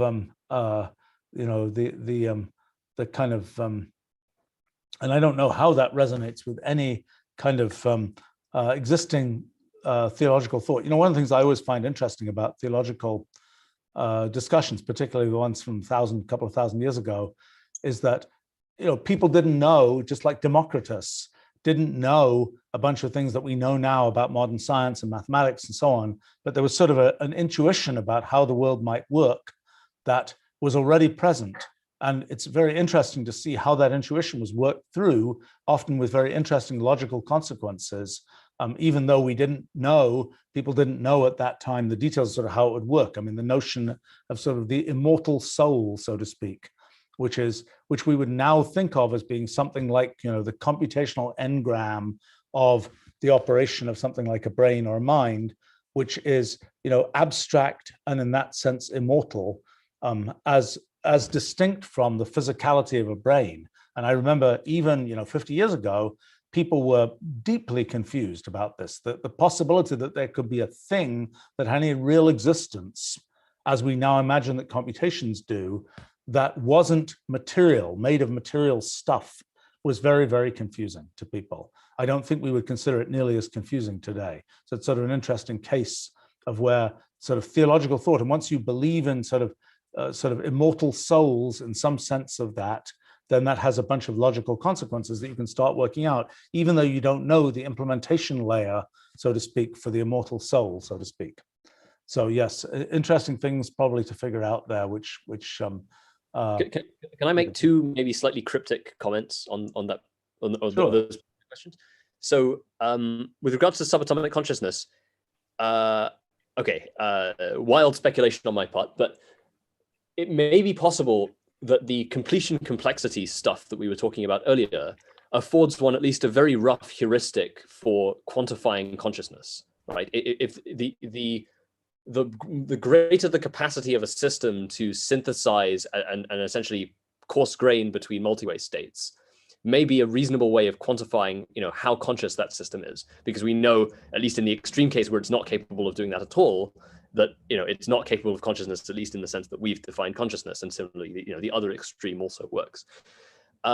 So in that case, this question about could a subatomic particle have consciousness really becomes a question about the relationship between expansions in physical space versus expansions in branchial space, because what you're basically asking is, Okay, what you want is some kind of function that tells you, if I have a system that is extended in physical space by this much, how much is it extended in branchial space? And therefore, what is the theoretical maximal completion complexity that that system would be capable of enacting?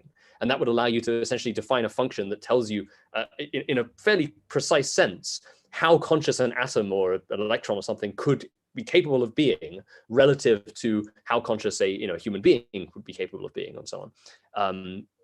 Well, like okay, said, to comment on that, the following comment. I mean, so in physical space, things can expand at the speed of light. We don't. We are obstinately remaining a more or less fixed size, not expanding at the speed of light. So now the question is, in branchial space, we are similarly, the question is, can we successfully, well, let's see, how does that work? What is the analog of completions in physical space? I think it's, well, it's simultaneity. It's the perception of simultaneity. Right, but so what it is us having the idea that we know what's happening over there in physical space, and we are making it, we have that light signal that comes to us, and we are synthesizing the impression of that light signal, so to speak. So in other words, we are synthesizing a single uniform view of what's happening in the universe that we're synthesizing from light signals that we receive from distances away that are the distances that things can reach us from. So in a sense, I think this ends up being what you're talking about ends up being this. Yes. So here's a way to think about it. Perhaps, we see, let's say 100 meters away, typically in our typical environment, looking out the window, depends on where you live. If you're in overlooking some giant valley or something, maybe you see tens of kilometers, perhaps maximum, but it's on the order of 100 meters. And we have, so in 100 meters, it takes light on the order of 300 nanoseconds to go 100 meters. And that is compared to our brain processing speed, which is on the order of milliseconds. So let's say 5 milliseconds, let's say. So that's, let's see, can I do my math correctly here? Well, let's see, that's 10 to the minus 7 seconds versus 10 to the minus 3. So that's a 4 orders of magnitude different. So what that's saying is that we can achieve, in your sense, we are a 10 to the 4 completions organism in physical space. Roughly.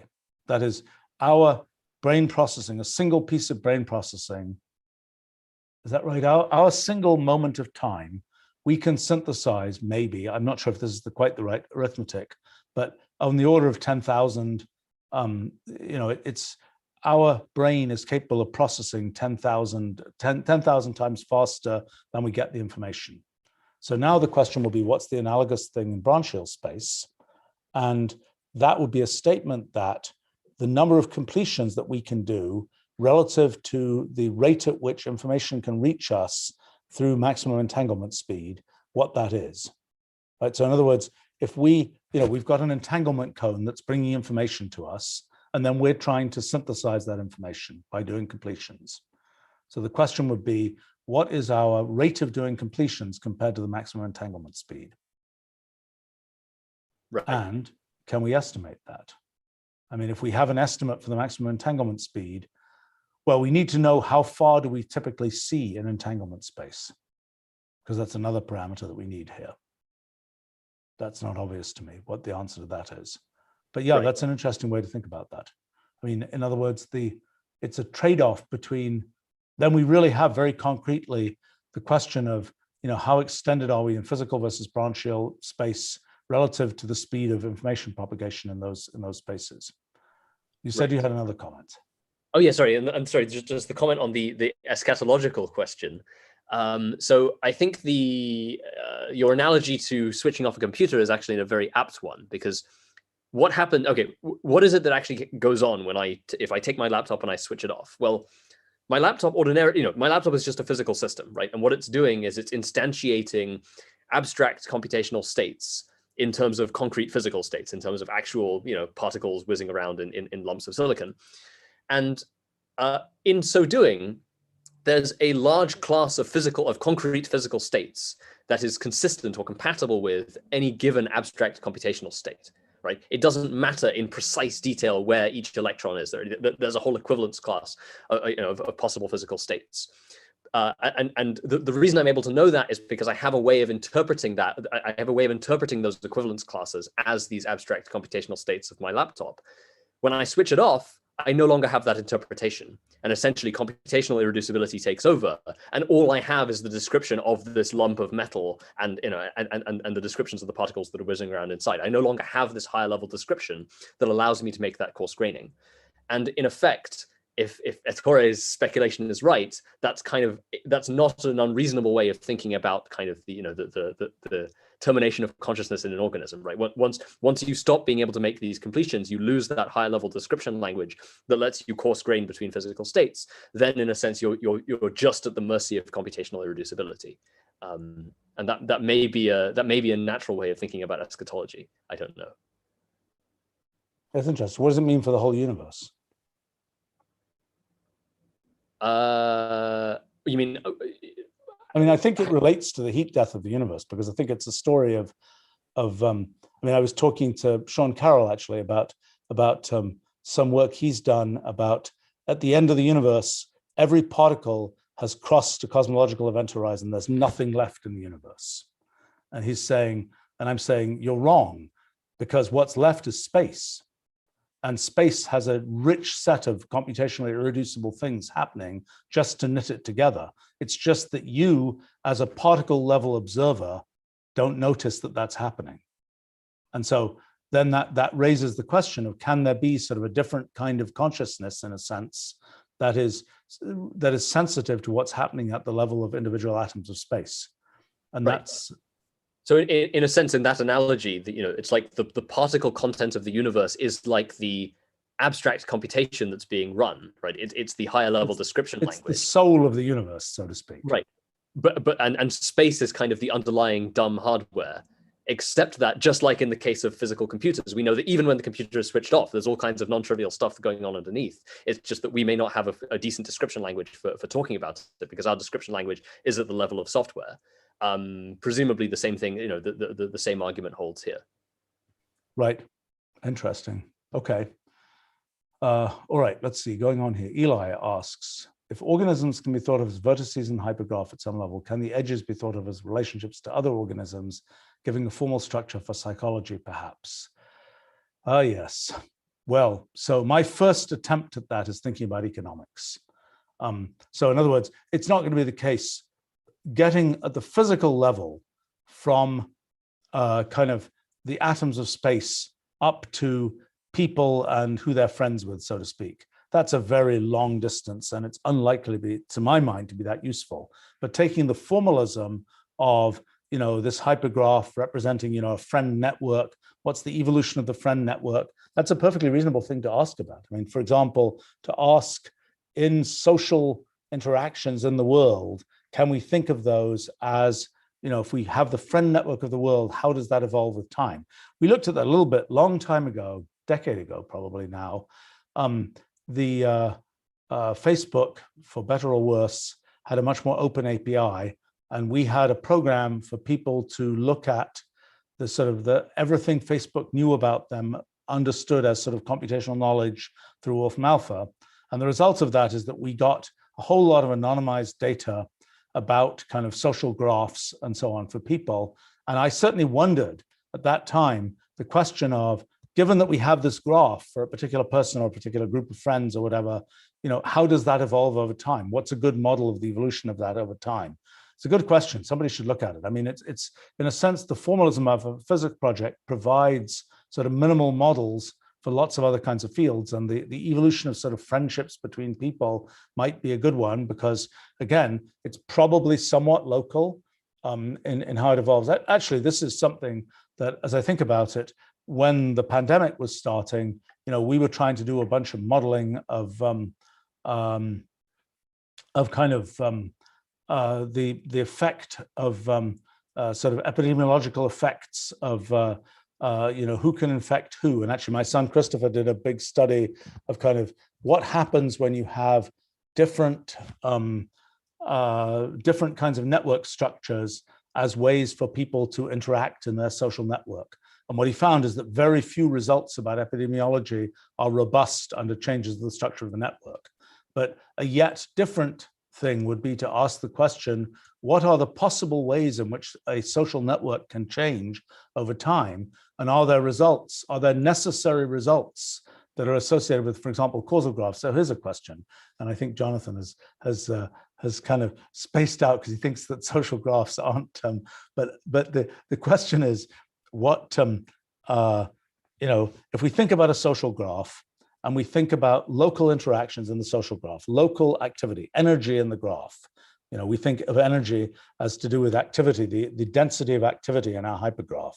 So in a sense, the density of activity might be some kind of thing that is associated with the sort of foment of social relationships locally within the graph. And then occasionally somebody will meet somebody from far away in the graph. And I don't know quite how that ends up getting modeled. But the question would be, so there's activity in the graph, and that, well, I'm thinking about this. I mean, assume that, this is kind of a funny assumption, assume that the world is all based on networking. Sadly, this is, in my experience, and not to segue into an utterly different topic of trying to sort of provide education to underserved folk and so on, which happens to be a completely different interest of mine. But the thing that I have noticed is in the world, you might ask, how do you reach out to person X? Well, maybe you have to do it locally through this network. There's a limited speed of light, so to speak, in reaching from you to the sort of Kevin Bacon X number of degrees of freedom or something to X number of links to somebody else. That in practice, that sort of that things are connected in a networky kind of way. And that's sort of, is that a good model of kind of social structure or not? And, whether one thinks it should be that way is a different issue from whether that is the in practice model of what's going on. I think, and then you can ask things like, well, there are event horizons of sort of social connections that aren't made because such and such is a closed country or some such other thing. And that corresponds to sort of event horizon kinds of things. But I don't know, the dynamics of a social network will be very interesting to study. And quite possibly some of the kind of core formalism of our models could be very relevant to doing that. And I've never looked at in detail at anything like that. I'd argue there'd have to be a couple of features that are a bit different. So one of them is that, okay, for slightly subtle reasons, I don't think that in a social network, you can reasonably take transitive reductions or transitive closures of the causal graph. Because I think it actually does matter, whether it was A that influenced B and B that influenced C, or whether it was A that influenced C. Because in a sense, okay, in the naive way of thinking about how a social network might evolve, when you have, unlike in physics, when you have causal influence, you have some minimal unit of social activity that takes place between a pair of, between a pair of vertices, a pair of nodes, those nodes will then remain connected if if that causal relationship was just kind of one level deep, if you see what I mean. But then you can have the case where you have person A influences person B and person B influences person C because A and B and C are connected, but person A and person C don't necessarily have to be connected. And so the causal graph doesn't have this transitive closure property that you would otherwise expect in a physical system, because in a sense, single causal edges lead to persistent connections in the social network in a way that doesn't happen in, as far as we know, that doesn't happen in the physical case. I'm wondering about that. I'm wondering, it's kind of the attenuation rate of the game of telephone or something between people. Right. Yeah, it's a good, reasonable point. I'm ordinarily in the physical case, if you have causal, you have some causal influence between 2 points in space, those points in space don't then remain, to use a bad word, they don't remain entangled, right? There's once that causal influence has been sort of established, there's nothing about the structure of space that necessarily means that those 2 points have to remain in contact or anything. Whereas in social networks, there is at least a tendency for that to happen. You mean once a friend, always a friend? I'm not sure that's a correct. No, not necessarily, but once a friend, more likely to be a friend than with some other random node, right? there's okay, that's a question of the persistence of, I mean, it's not self-evident to me that one has to capture that in the lowest level model, the persistence of friendship, so to speak. But it's a reasonable point. And probably has an effect on some of these things in the modeling in economics as well. All right, let's see, we've got lots more questions here. Ettore, can we bring insights from relativity or quantum mechanics? So we think about they're just asking exactly this, the cyberspace of social networks. Like, yeah, right, indeed. Just what we're talking about, yes. And talking about, I see, the writing of messages as determining the passing of time. That is, so in other words, to knit together a social network, you imagine that you do that by virtue of sending messages from one person to another. And that's sort of the analog of, I mean, what the one difference is, we imagine that all there is in space is the structure of space. Whereas in a social network, there are presumably people with whole inner lives at the nodes of this network. And so it isn't the case that the only state information we have is the structure of the network. There's also the individual states of the individual people that are embedded in this network. So that's again something of a difference. Let's see, Wolfram. In physics, there are several so-called fundamental interactions. Does our theory show that these are the only fundamental ones? No, it doesn't show that those are the only fundamental ones, and it might not be true.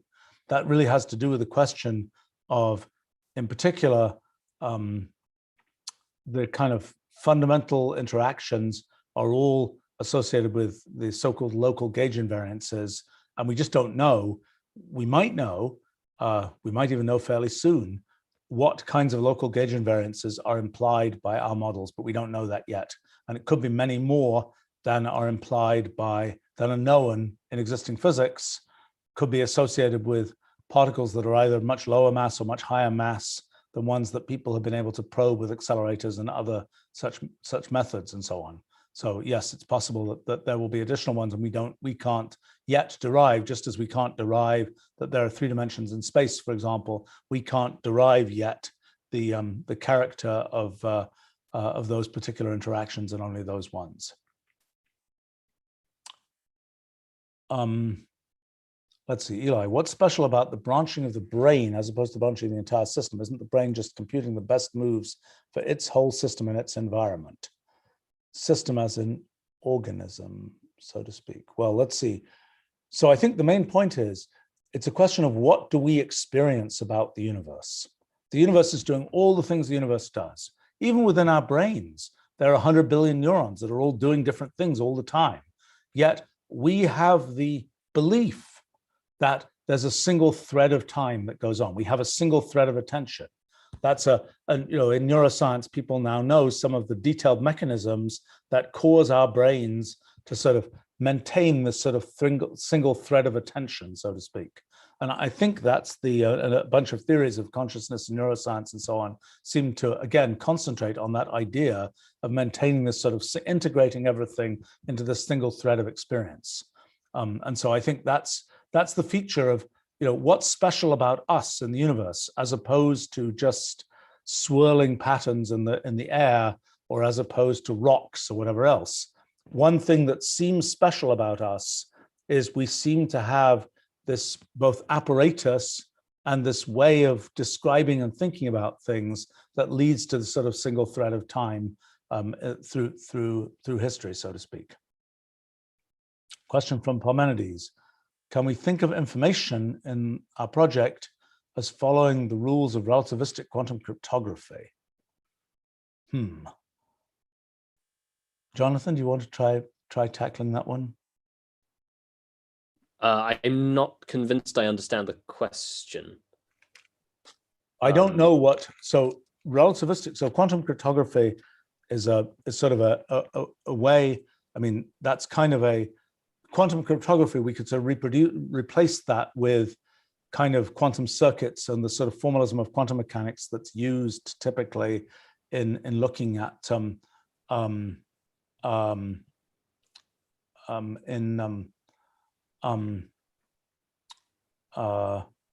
let's see, in looking at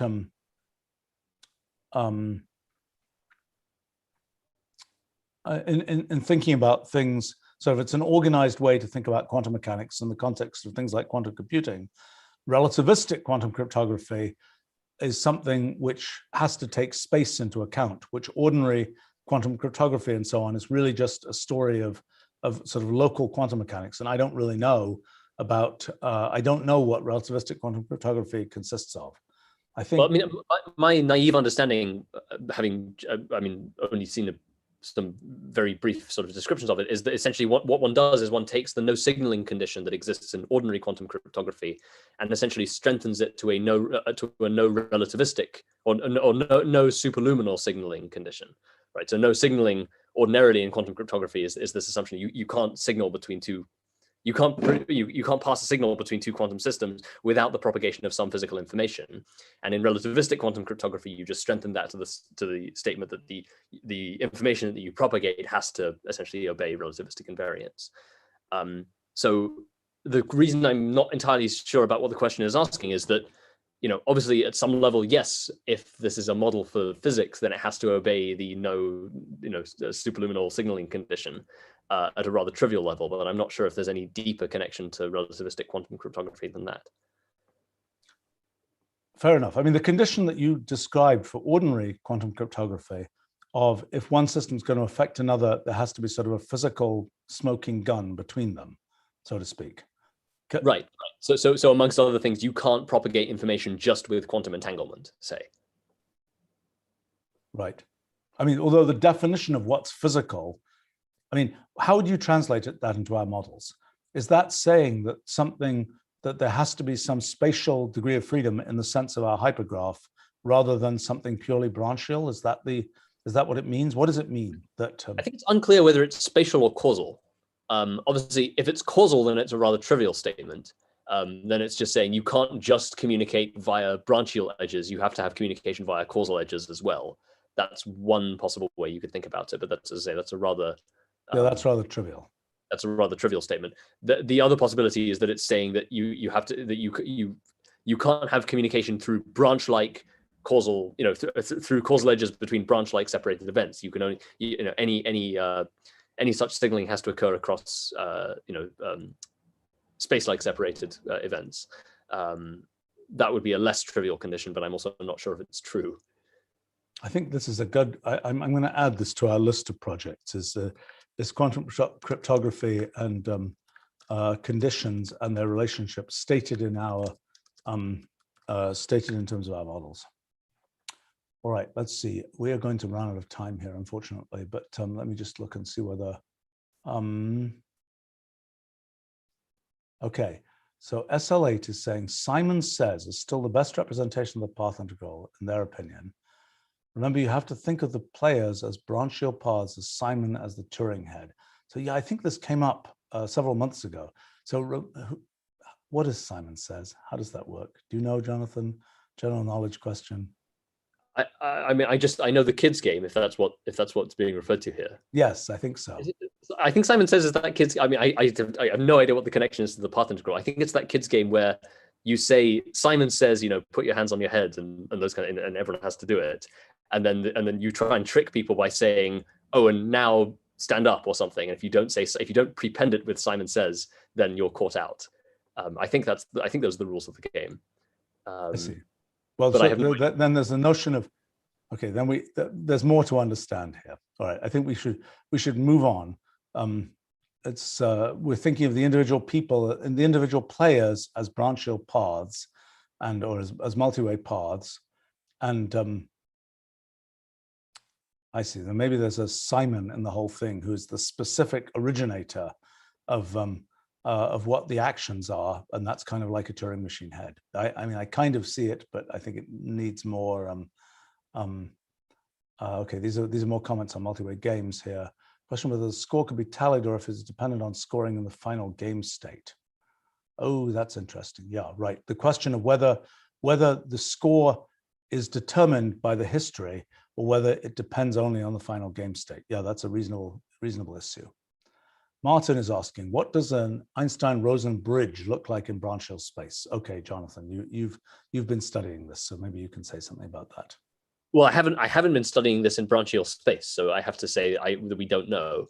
the presumption would be, and we should test it at some point, that an ER bridge would look in branchial space a bit like an ER bridge in physical, in space time, just very, very, much higher dimensional, because we believe, I think, that at least certain topological features of space-time will also be captured in branchial space. And so in particular, if you have a sort of you have a wormhole or something that's connecting two regions of physical space, there's probably a similar structure that's connecting the associated regions of branchial space. That would be what one would assume, but we haven't actually explicitly simulated that. Right. Yeah, so Irene is pointing out that the thing that I was struggling for was previously was this action at a distance concept in quantum mechanics. And yes, I think that, and this relates actually to the previous comment from Martin there, this relationship between what happens in physical space, what happens in branchial space is sort of the maximum action at a distance speed, which in ordinary quantum mechanics is approximated as being as infinite, but it presumably isn't infinite in our models. It may be very fast compared to the speed of light, but it's not infinite.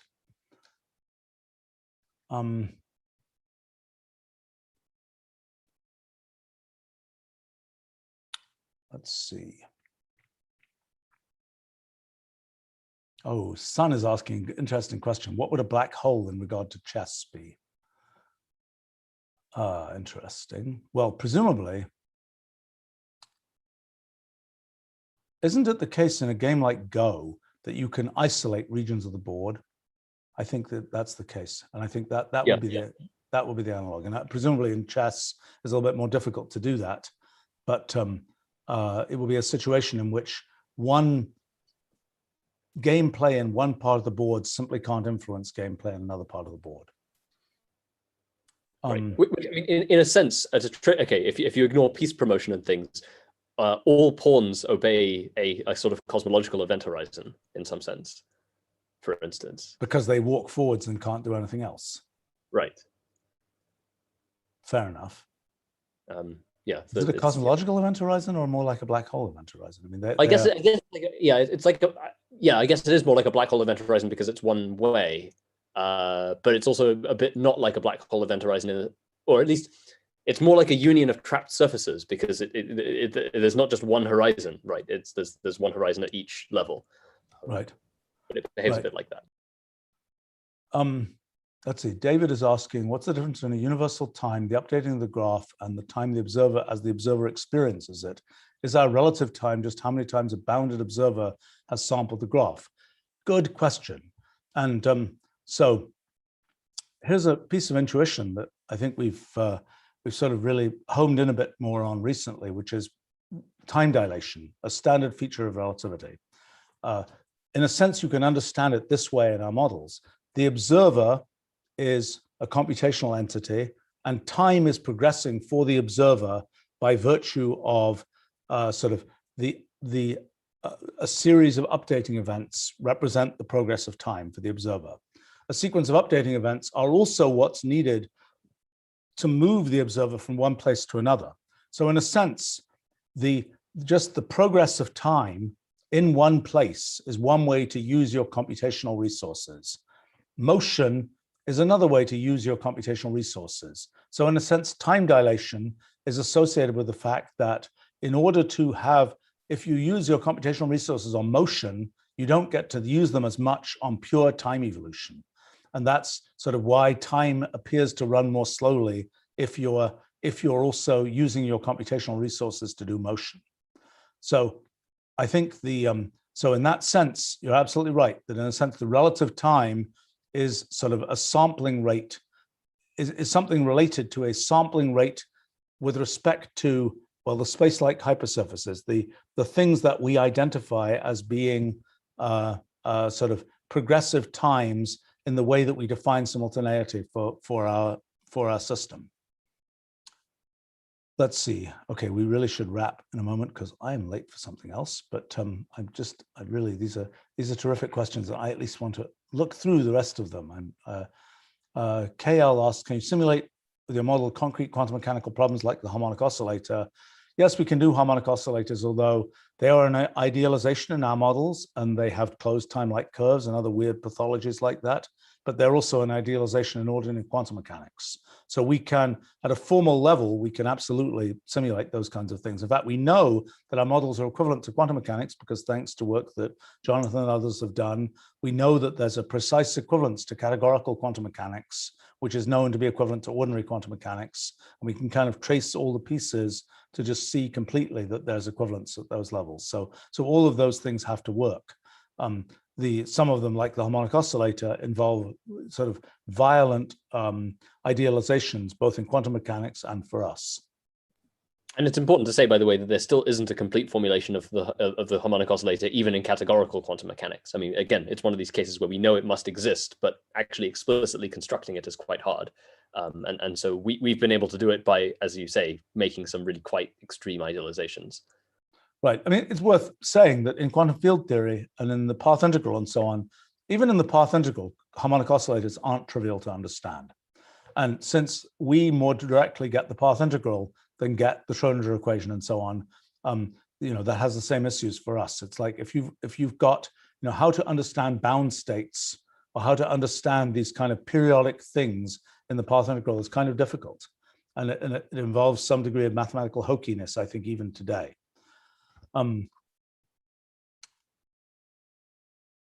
Let's see. Back is asking, would table flip in chess imply that there are global hidden variables, player psychology, hidden from the measurable rules of the board, which would cause a singularity? I don't know what table flip means. I assume that means changing who's playing white, who's playing black. I don't know. Can't untangle that immediately. Anders is saying, our project is getting complicated. Will there be a simplification later on that would make Occam happy? I don't think it's getting complicated. I think it's very beautiful and simple, really, really very minimalist. In fact, as we think about all this Rulial space stuff, it's even simpler than it ever was before. Now, is it simpler for us to describe as humans? Not counting on that. The fact that it is simple in its conception as a model is, but if we are going to reproduce what we experience, the tower we're going to have to build will necessarily have to be quite tall, because we have got to go from the simplicity of the underlying model to the sort of all the details and complicated features of the world as we experience it. So necessarily that's going to be a complicated and tall tower. But I don't think the model itself, I think our understanding of the model is getting more sophisticated. The model itself probably got even simpler with this addition of kind of Rulial space and so on, and really digging into that. I think, yeah, the complexity is in the interpretation, not in the model itself, I believe. Question from Omki, what is energy fundamentally in the theory? To our surprise, it seems like there's a pretty simple interpretation of that. Energy is essentially the amount of activity in the network, or you have to define that a little bit more precisely because the network is making space. So if we say, what's the density of energy? That doesn't really mean anything, because that's what's the density of activity, because the activity is making the structure of space as well. So more formally, energy is associated with the flux of causal edges. A causal edge is something which sort of records the fact that there was activity in the network through space-like hypersurfaces, so sort of in the time direction. Fred is asking about Michio Kaku's book called God's Equation. Is all reality fundamentally tiny? Oh, you've got a copy of it. I was just exchanging mail with Michio Kaku, and I think he got afraid. He interviewed me once on his I don't know what it is, podcast, radio show, whatever it is, back, probably when the NKS book came out, which is 19 years ago or so now. And I think he's sort of, it's challenging to, he has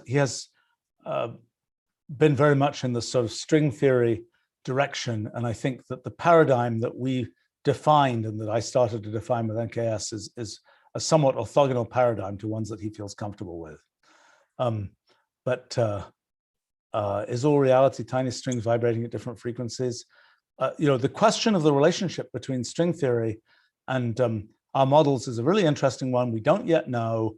Actually, a friend of mine who's a well-known string theorist, I just exchanging mail with him just last night, and we're sort of going to arrange for him to come to our summer school, and we can ask him a bunch of questions. He can ask us a bunch of questions about string theory. Maybe we'll figure out what the correspondence is between our models and string theory. I'm sure there is such a correspondence. We just don't yet know what it is. RBS is asking, what kind of information do you store at each vertex of the hypergraph? Absolutely nothing other than connectivity. I mean, as an implementation matter, there's a lot of other details, but as a matter of the theory of the model, all it is every hyper edge is just a relation between elements, between these atoms of space. So in an implementation, each atom of space might have a unique ID, and then at each hyper edge, we're just saying these atoms of space with these IDs are related in this order in this hyper edge. But that's sort of an implementation detail.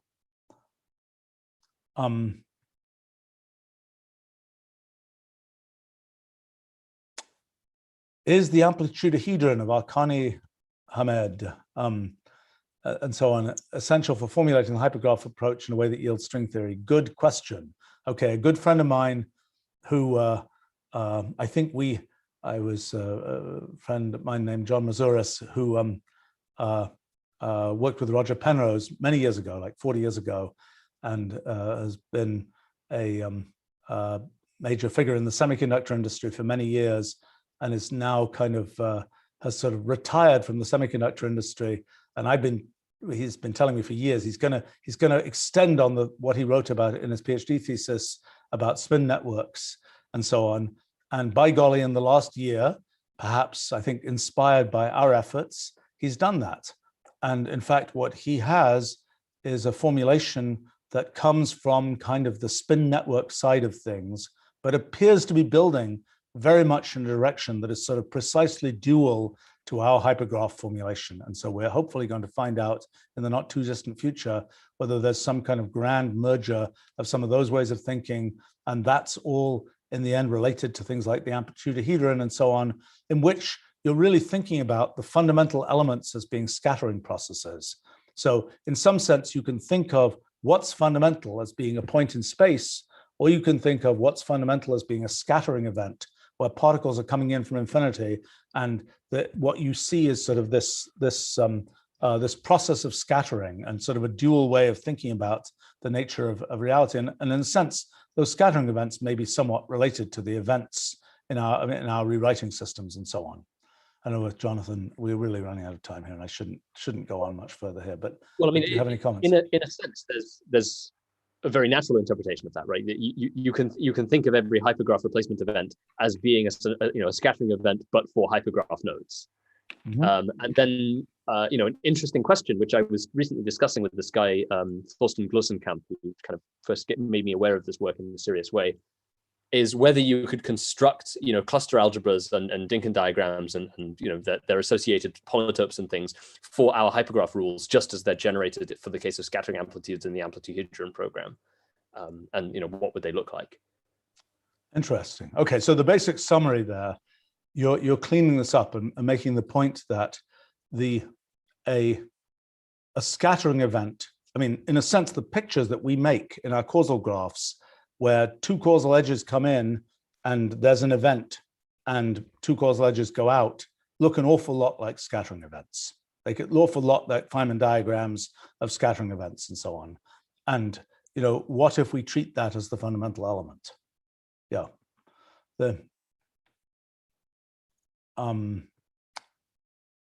Okay, I think we're going to have to wrap up here because I have to go work on something quite different. Gosh, there are a lot of interesting questions here. I think we should do this again, guys. So thanks for asking these interesting questions. We've actually, it helps us make progress.